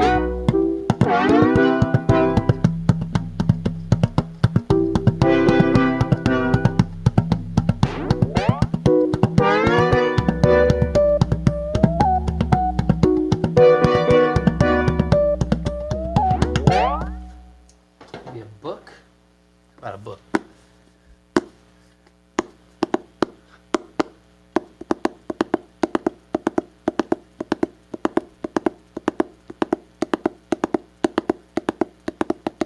Hey, not great. Let's try again. That's fine. Maybe the old... Oh. The old wedding ring on the wine cup. Just do a crazy pattern.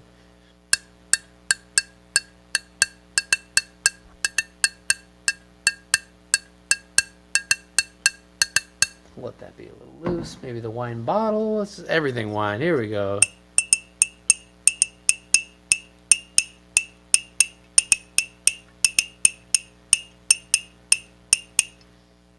Anything else? Yeah, maybe we'll get some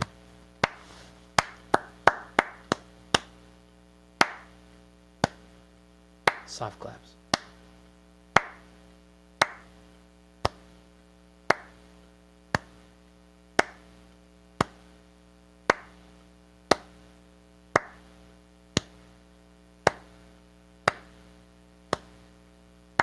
A little farther from the mic.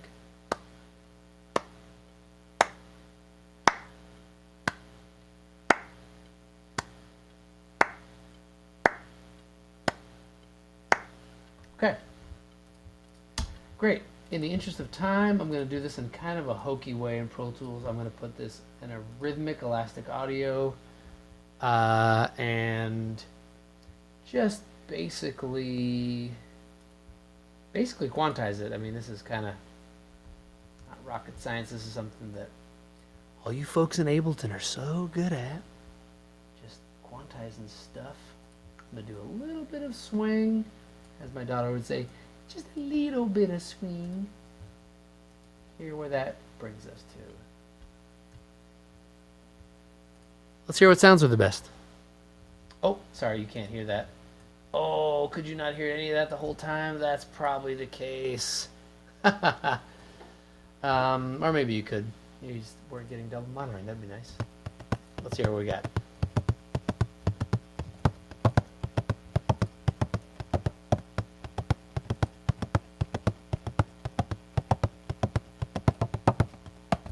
Oh, I like that. Okay. That can be one thing. Let's see what else. Eh.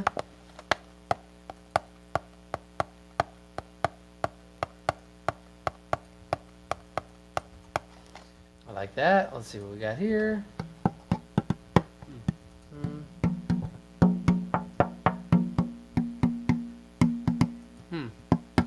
kind of cool.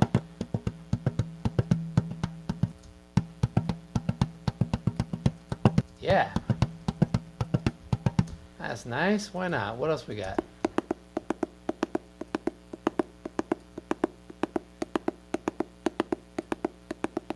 Hey, not great. Yeah, let's throw it in. Disagree with my former self. What's this? That's that. All right, some little buddies. Let's make a few more tracks.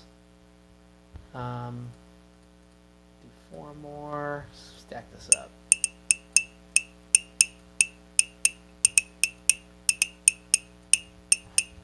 Yeah, this can be a little random.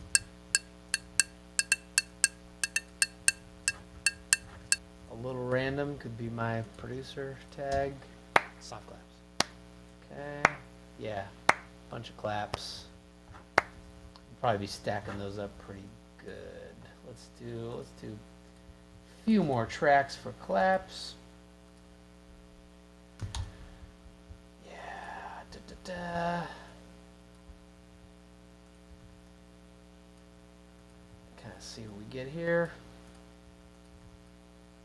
You know, just recording household instruments onto an SM7 and quantizing them. Not even household instruments, just like books and crap. Let's see, what's it sound like? Here we go, unmixed, unprepared, just dropping in. Is it cool? Not bad.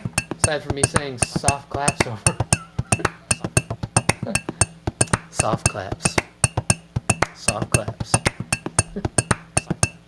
Let's see if I can just. Can I get rid of myself saying soft claps? Being so self-satisfied. So self-satisfied. Tragic magic. Here we go. Again, let's listen.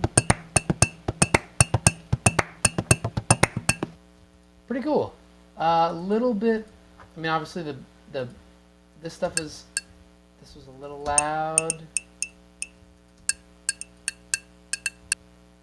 Not gonna do panning yet, but I do feel like I quantized them too much at the beginning, and now they're all sort of there. So maybe I can just sort of nudge around a little bit. Nudge a few things here, a few things there. Kind of just slide some stuff around in the groove. Where's that leave us? Sorry. Let's try it again.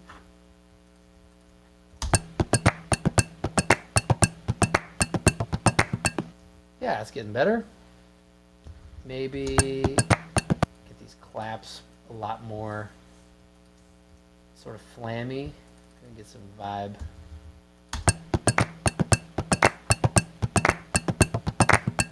Yeah, it's cool.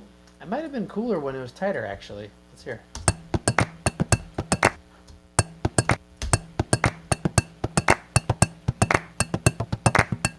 I love this. One of these is a little noisy. Who is it? Ah, they're all a little noisy. Woo! Let's get a blend now.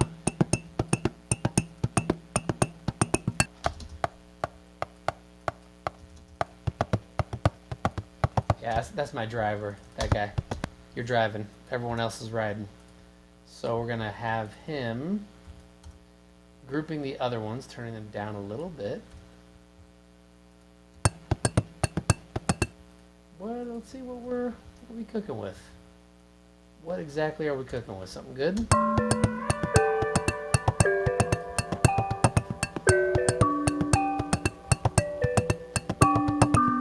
Yeah, that's a thing. What do you guys think? You feeling it?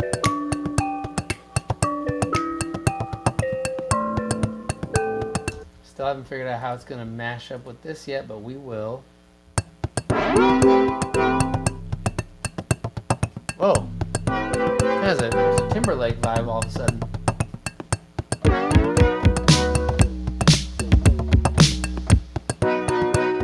Shall we? Oh, we shall.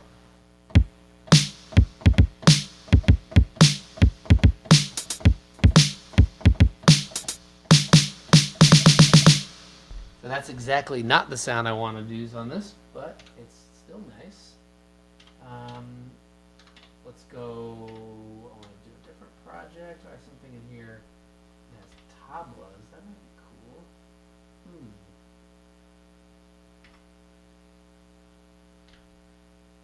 Let's try that just for starters. I'm interested. I'm interested in tabla for this. What do we have? Oh, interesting for the tabla pack. Is that right? Oh, still loading. Okay, folks. Let's see what we got. What do we got here? Come on. Man, I banged up my finger gardening. How cool is that? Hurt myself gardening. And ooh, what's this? This little. I love that. Okay, so let's see. We're at 115, right? That's my.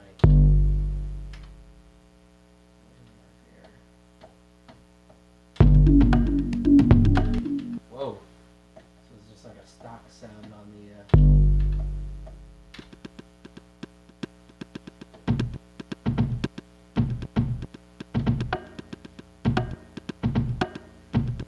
Actually, I made this a long time ago. I like this. Let's see, is there a filter on this sound? Oh yeah.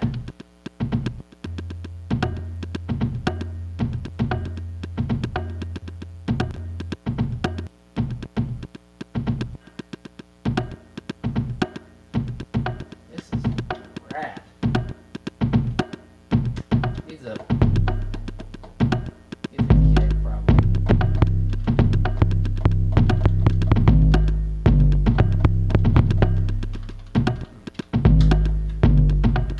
Hold on 1 minute. Wow, these are crazy sounds. What if I like this sound? It's got a swing too, right? Boom, boom.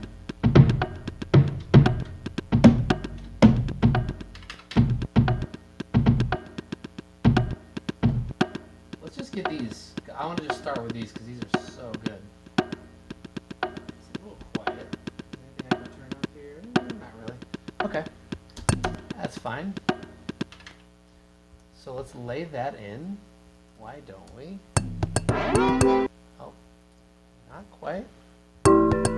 Not quite. Not fucking quite. I'm actually going to do those sounds separately.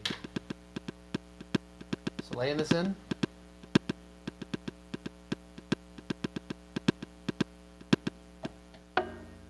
Because this sound could be hot if it's a little bit punchier. I'll figure that out.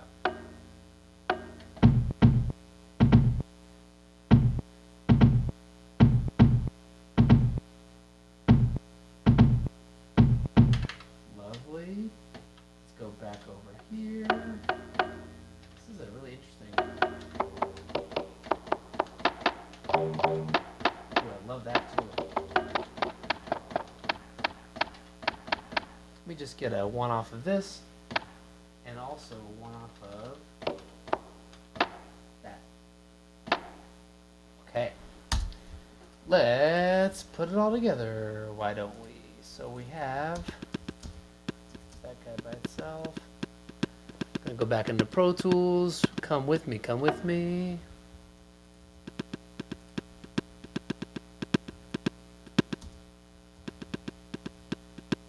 Gotta make a few tracks for this. We're just gonna sloppily duplicate. Yes.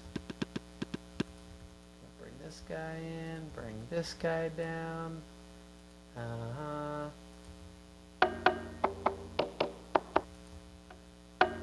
Oh yeah. Yeah, that sound. Love that and love that too. sort of cool cracking snare things.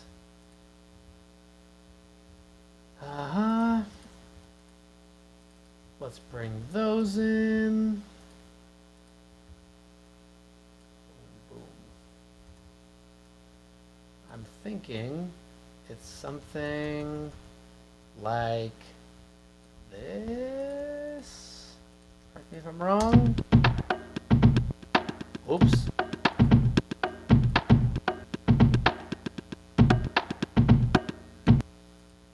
a little bit fucked up. Let's try it again. I believe this is what I meant to do.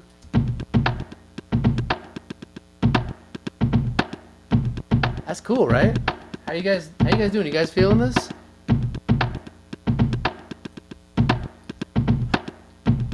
What happens if we bring these in? I don't know. Less swung.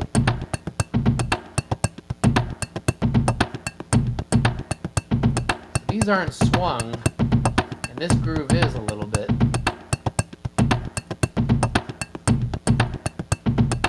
Might be okay. Let's listen to it together.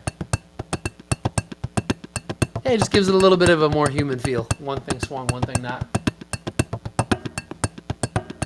So this sound, I just need this to be bigger and punchier and crazier. I'm gonna try Sound Toys Radiator. Something that can be cool for this. It's kind of fun. Let me see. Can you see it? Nope, you can't see my plugins. Okay, I gotta figure that out for next time. But maybe I can just sort of, without that dumb noise. More treble. Yeah, it's getting there. Sorry, I know it's loud. I know it's loud. But let's see what we're doing. Oh, sorry. Not trying to do my big reveal. Move that bus. Move. Unmute. Unmute those stems. Not yet. Deeply silly. Oh yeah. Put that radiator on those guys too. Look at that. That shit is cracking, buddy. Now let's hear where we're at.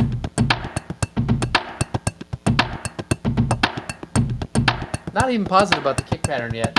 Frankly, it doesn't matter that much. The first thing I heard was a 4 on the floor.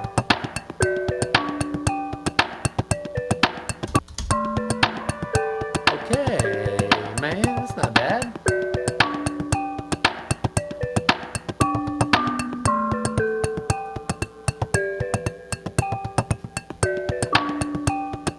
One, two, three, four.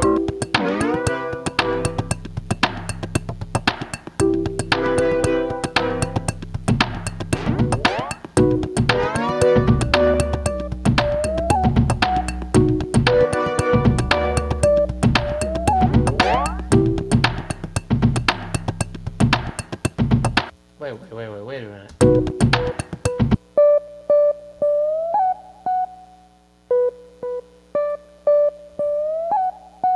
That thing is sick. Because what I actually don't love is this. It's okay. It's not my favorite part of it. That's obviously kind of just part of the thing. Let's just take those out for a second. What's this? That's also kind of part of that main thing. And you have this guy. But what happens if it's just that? Hey!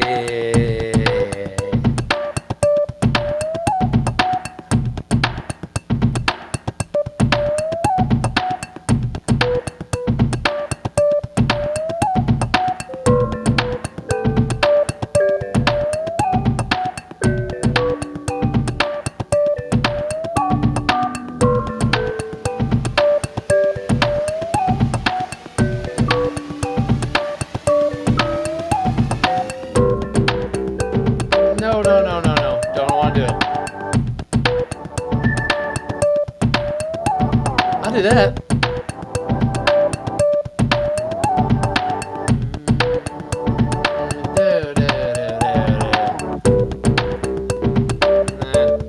I'll let you hear it just so you can hear it. Not for me. This is great. Shit. Suddenly it's great. We're close. He had a great snap in this stem, I heard too. Yeah. That's a pretty nice snap. I'm going to, let me drop you guys back in here. It's a little bit, you know what I love to do? Watch this. It's a good snap, but it's like a few too many snaps. It sounds like 6 snaps or something. I like to just zoom, bro. And just be like, what is this? This is a bit of a snap. This is one. This is one. This is one. What happens if we get rid of this one? Get rid of this one and its reverb tail. Don't need it. Don't need it. Don't care. That's cooler. What if we even were as bold as to separate those a little bit? But also soften them with crossfading. Ooh, kind of cool. I don't know why this one, the one I really wanted to, oh, because I had this off. That's why. That sounds odd.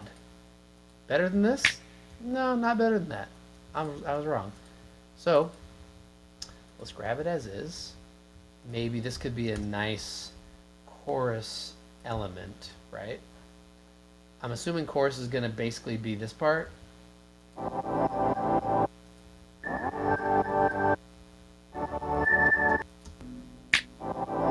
Yeah. I'm going to put it a little bit ahead of the beat, which is nice for claps or snaps.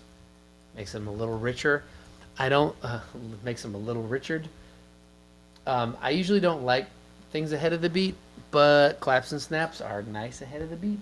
Man, it makes it sound like this. That might even be too much ahead of the beat.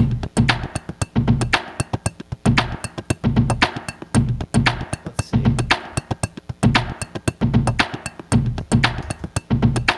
Yeah, just that little. That's nice. Okay. We really just got to do a bass line, maybe a keyboard pad, maybe, but a bass line would probably be helpful. Let me see if I can just fucking pass the test of basic engineering here. Yep.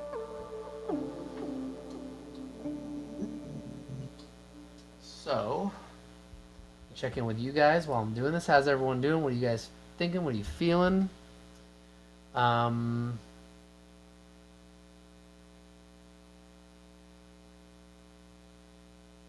Wow. I'm seeing some good things here in the chat. I'm seeing some good things. Wait, are you guys seeing my iPad over there? Do you see that? What can you see? I haven't even thought about that. Can you see my Chase Bliss pedals? Love those. So this is an Electron Digitone keys. Very nice. Just getting familiar. Not super familiar. That's pretty fine. Let's see if we get like a decent fat bass. That's not bad. Whoa.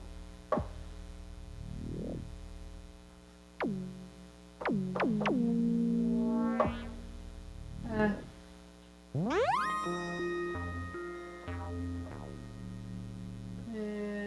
don't know.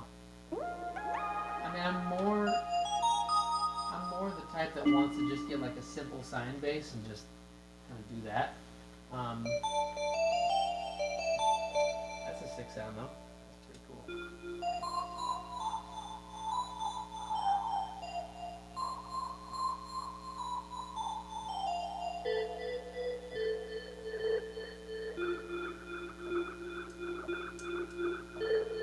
I'm in my sorry, you really can't see what I'm doing. I'm messing with the generation loss here.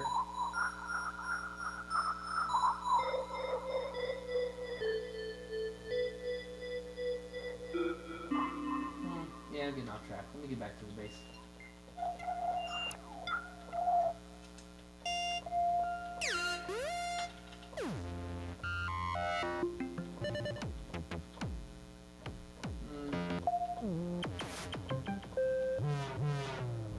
Kind of cool.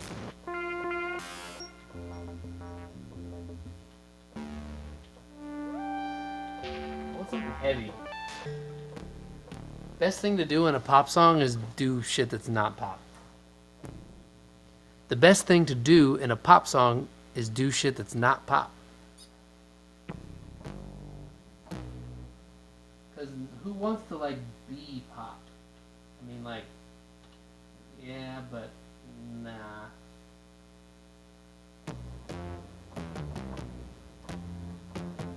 Let's see, where's my reverb down?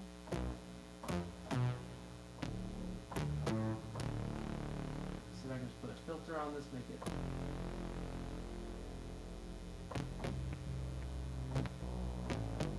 Yeah, still kind of lame. Okay. Oh, that'll work. That'll work. Let me just kind of juice this up a little bit. This will be fine.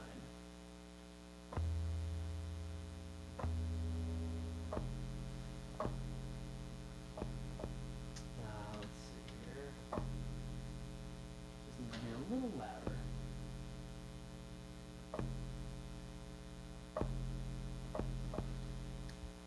Just for sake of time, I'm going to throw a little devil lock on it. Nothing crazy. Just to kind of push it a little bit. Make sure my sustain is all the way up on the synth. Yeah, that's good. Nothing too fancy. So what is our progression here? Sorry, don't want to give it all away, but I think we're...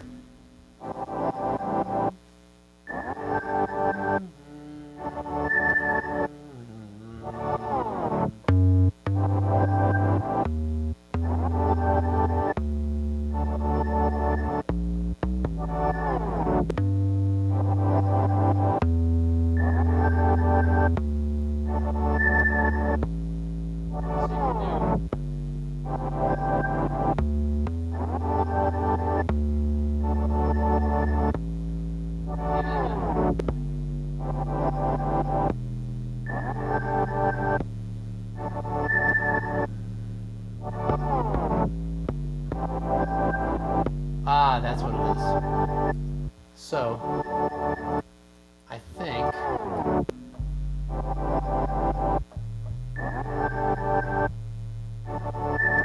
hang here.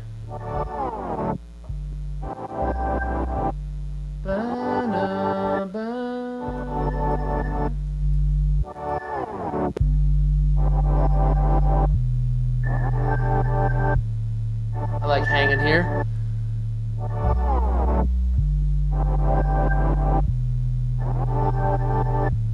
I think that's pretty good. It could be a little bit more rumbling. I'm going to push the bottom end.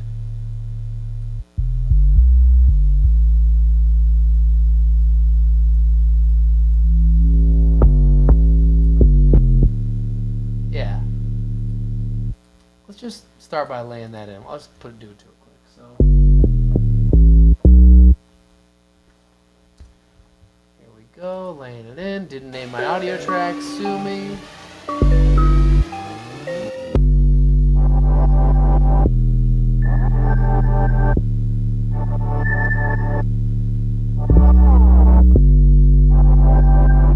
Portamento, anyone? Whoa, I didn't do it. Let's see, yeah, let's go unison at least for starters. That'll make it very loud. Okay, that's fine. Relax, relax.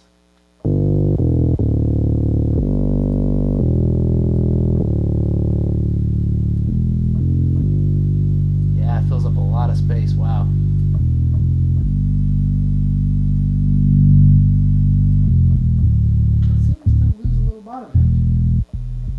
Yeah, have more bottom end like this. Let's see. I don't know how to quickly do portamento on this yet. There's something here that says portamento, but then it just does this. Oh, there you go.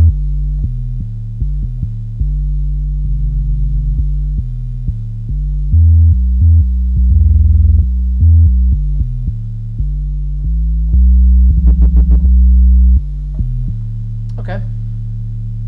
Let's lay it in, guys. Here we go.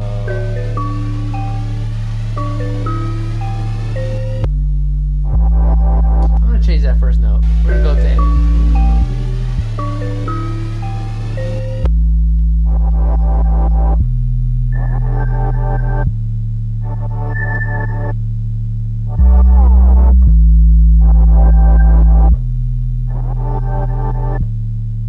Maybe let it hang here. Yeah. What's the low A sound like? Wow. Just disappears. Okay, great. Please stop making that sound. Please stop. Let's see what we got here. So we have a little thing.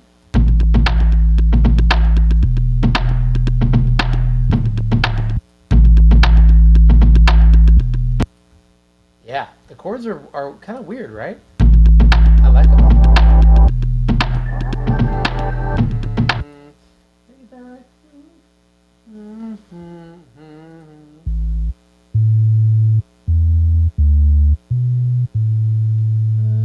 I'm gonna do a little check. Make sure I'm good.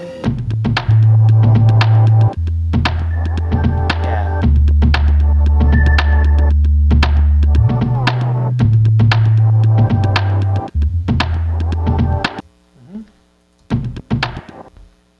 Make sure you guys still with this?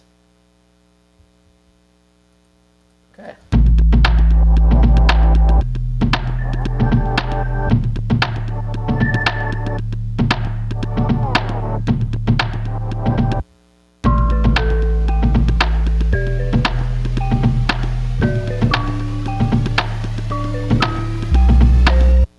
Okay, so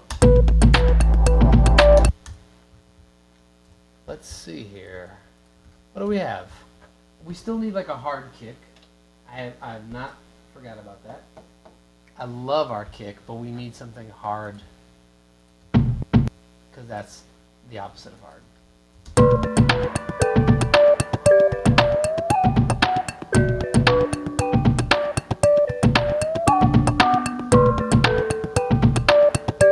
So what I want to do,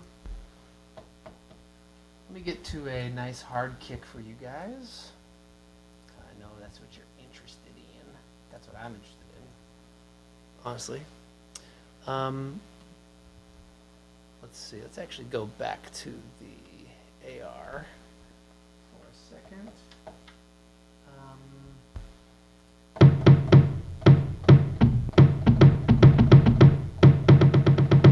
That's cool. That could be a cool fill.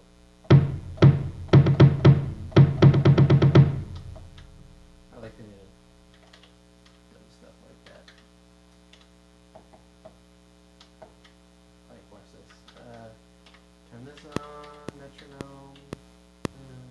3, 4, 5, 6, 7, 8.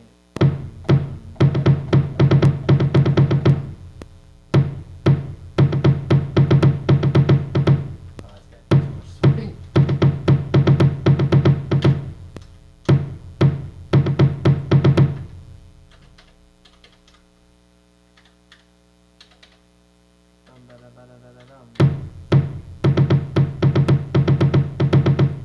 And not cool. Okay, moving along. We're going to get some harder drums. I know I have some somewhere.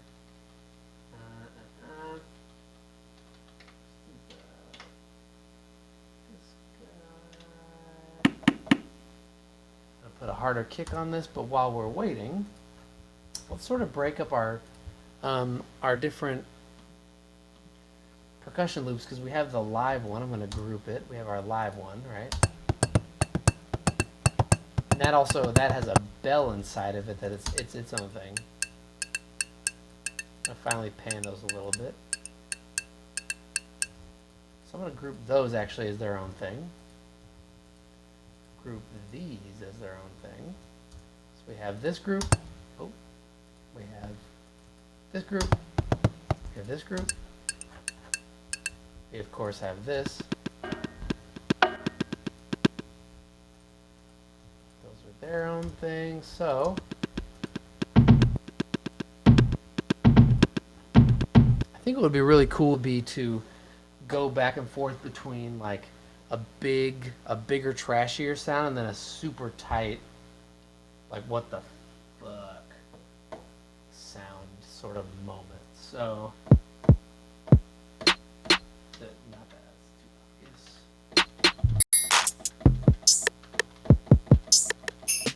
I actually like that for this, but I won't do it.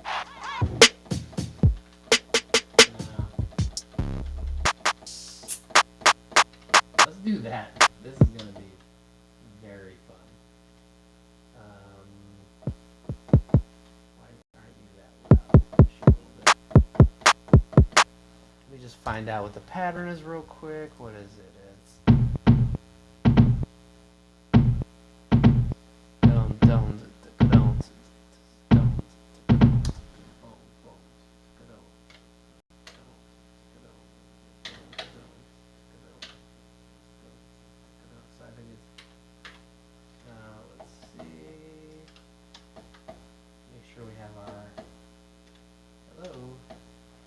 Sorry. This. So it's going to be probably. Oh boy, I'm at a much different tempo. 1:15. Hello. Boom. That's not that fast. Boom. That's. Boom. Boom. That's. Boom. That's. Okay. Let's double that pattern. Is that what it is? Oh, we're missing it the second time. Boom, boom, boom, that's cool. Need swing, right, to be like what we have on here. I think it was 54.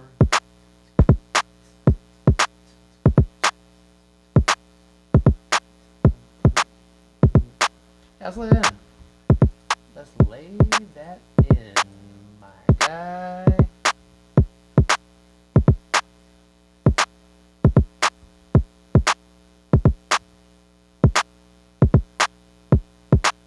Okay, I think I hear the arrangement. So what could be cool, I think, would be to kind of go from, we're going to do this kind of sort of pop song arrangement, which is going to be, I think there's sort of like a verse, a drop hook, which I don't love doing those, I'm doing those a lot on this show, but kind of like, I'll show you what I mean. Using these sounds,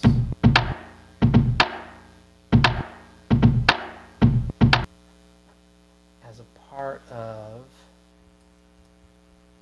the main thing here. Hold on. What is this? Alright, that's that. And then this is here. Okay, so kind of what I'm thinking is we start with the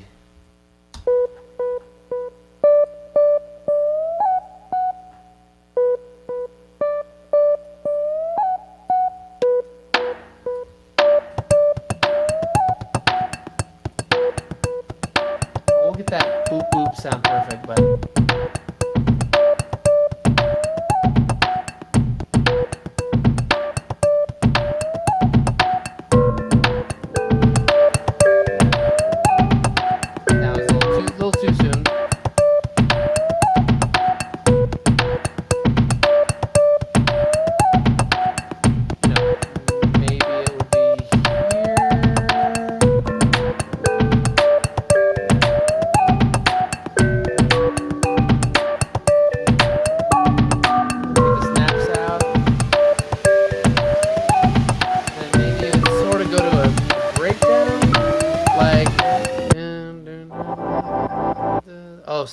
here.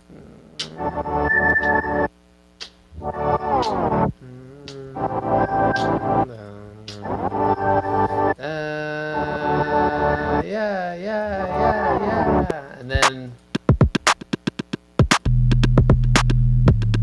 something like that. Something like that. I know I'm like moving real fast here, but let me see. Are you guys feeling where this is going so far? Yeah. Okay. Jason's with me. Okay. We got at least one. Let's hear where this is going.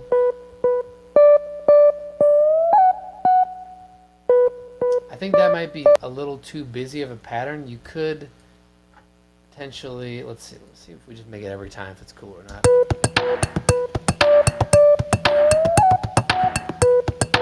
Yeah, I like that. Simple.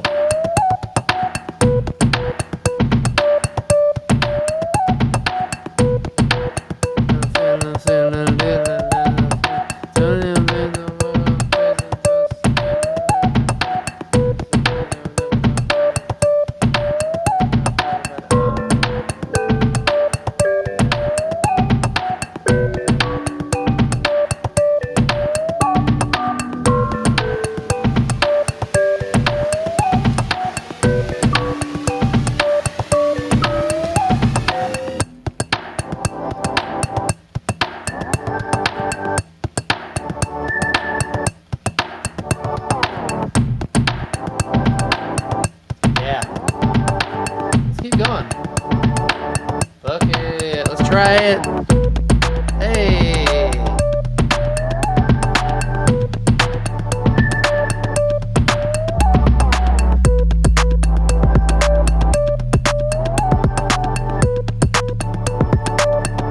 Yeah, then we go back to this. Right? Am I wrong? Not bad. Yeah, blow up James. It's a scene change, bro. You know it. So I'm gonna try something bold. I'm gonna just destroy my master bus doing this.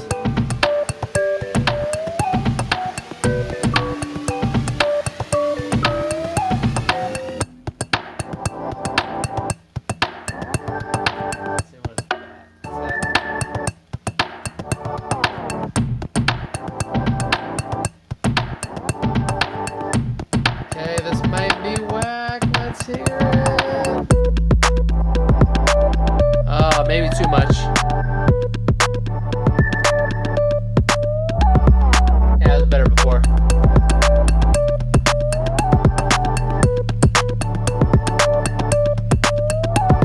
What about this?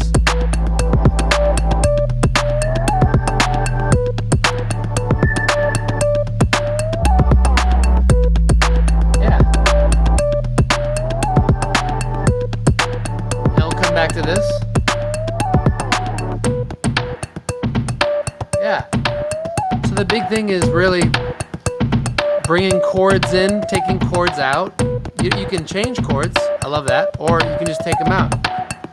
All of a sudden the mood is so different, right?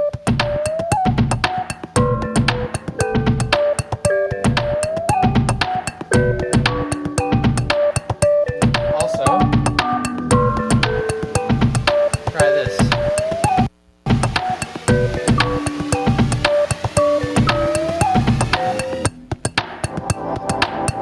Watch this.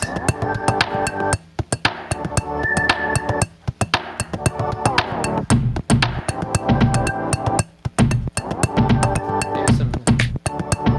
Nah, don't like those. Hey! Alright.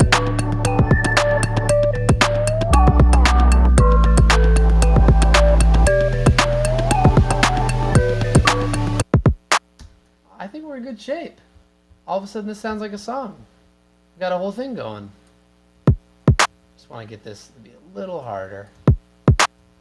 Bring that top down a little bit. It's a little, yeah.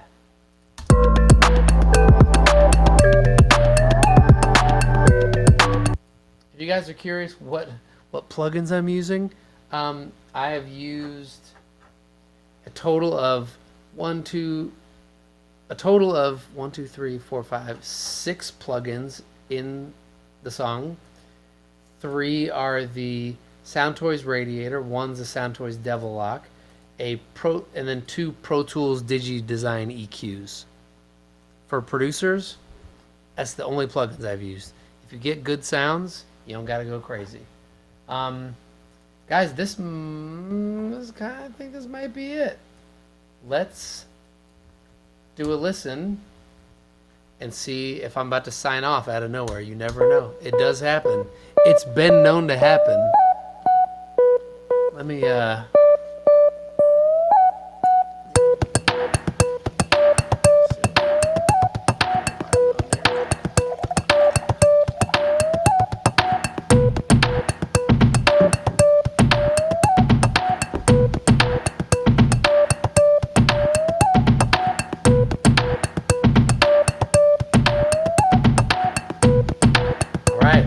people in the chat, are you feeling this?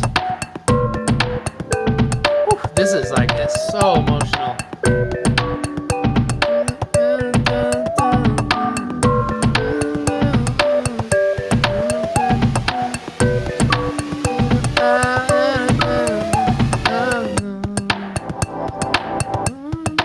You know, I gotta drop the percussion out of that first half. I'll do that next hook.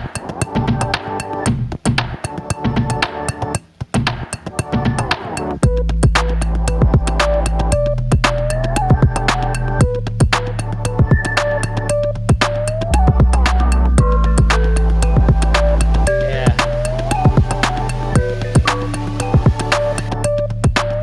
Keep it light there. Oh, that drop is great.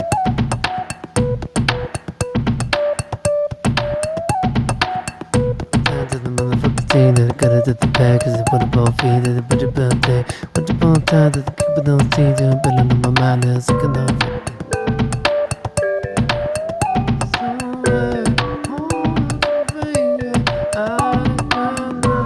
And we did mash up 2 ideas.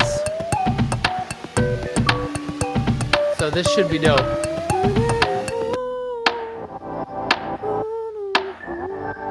It's real pop. But I think it's good.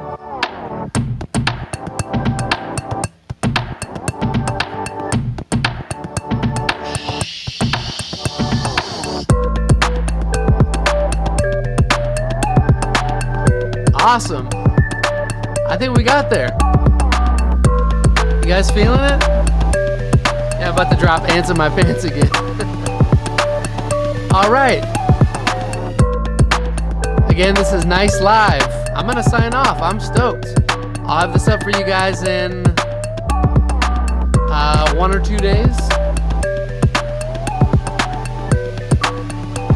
You know what we do. Thank you for joining me. I'll be back Monday at 8:30. Broadcasting inspiration, screaming into the void. All rules, no heart. Said it again. All rules, no heart. All rules, no heart. All rules, I got no heart. All rules, I got no heart. No heart. See you guys on Monday. Thank you.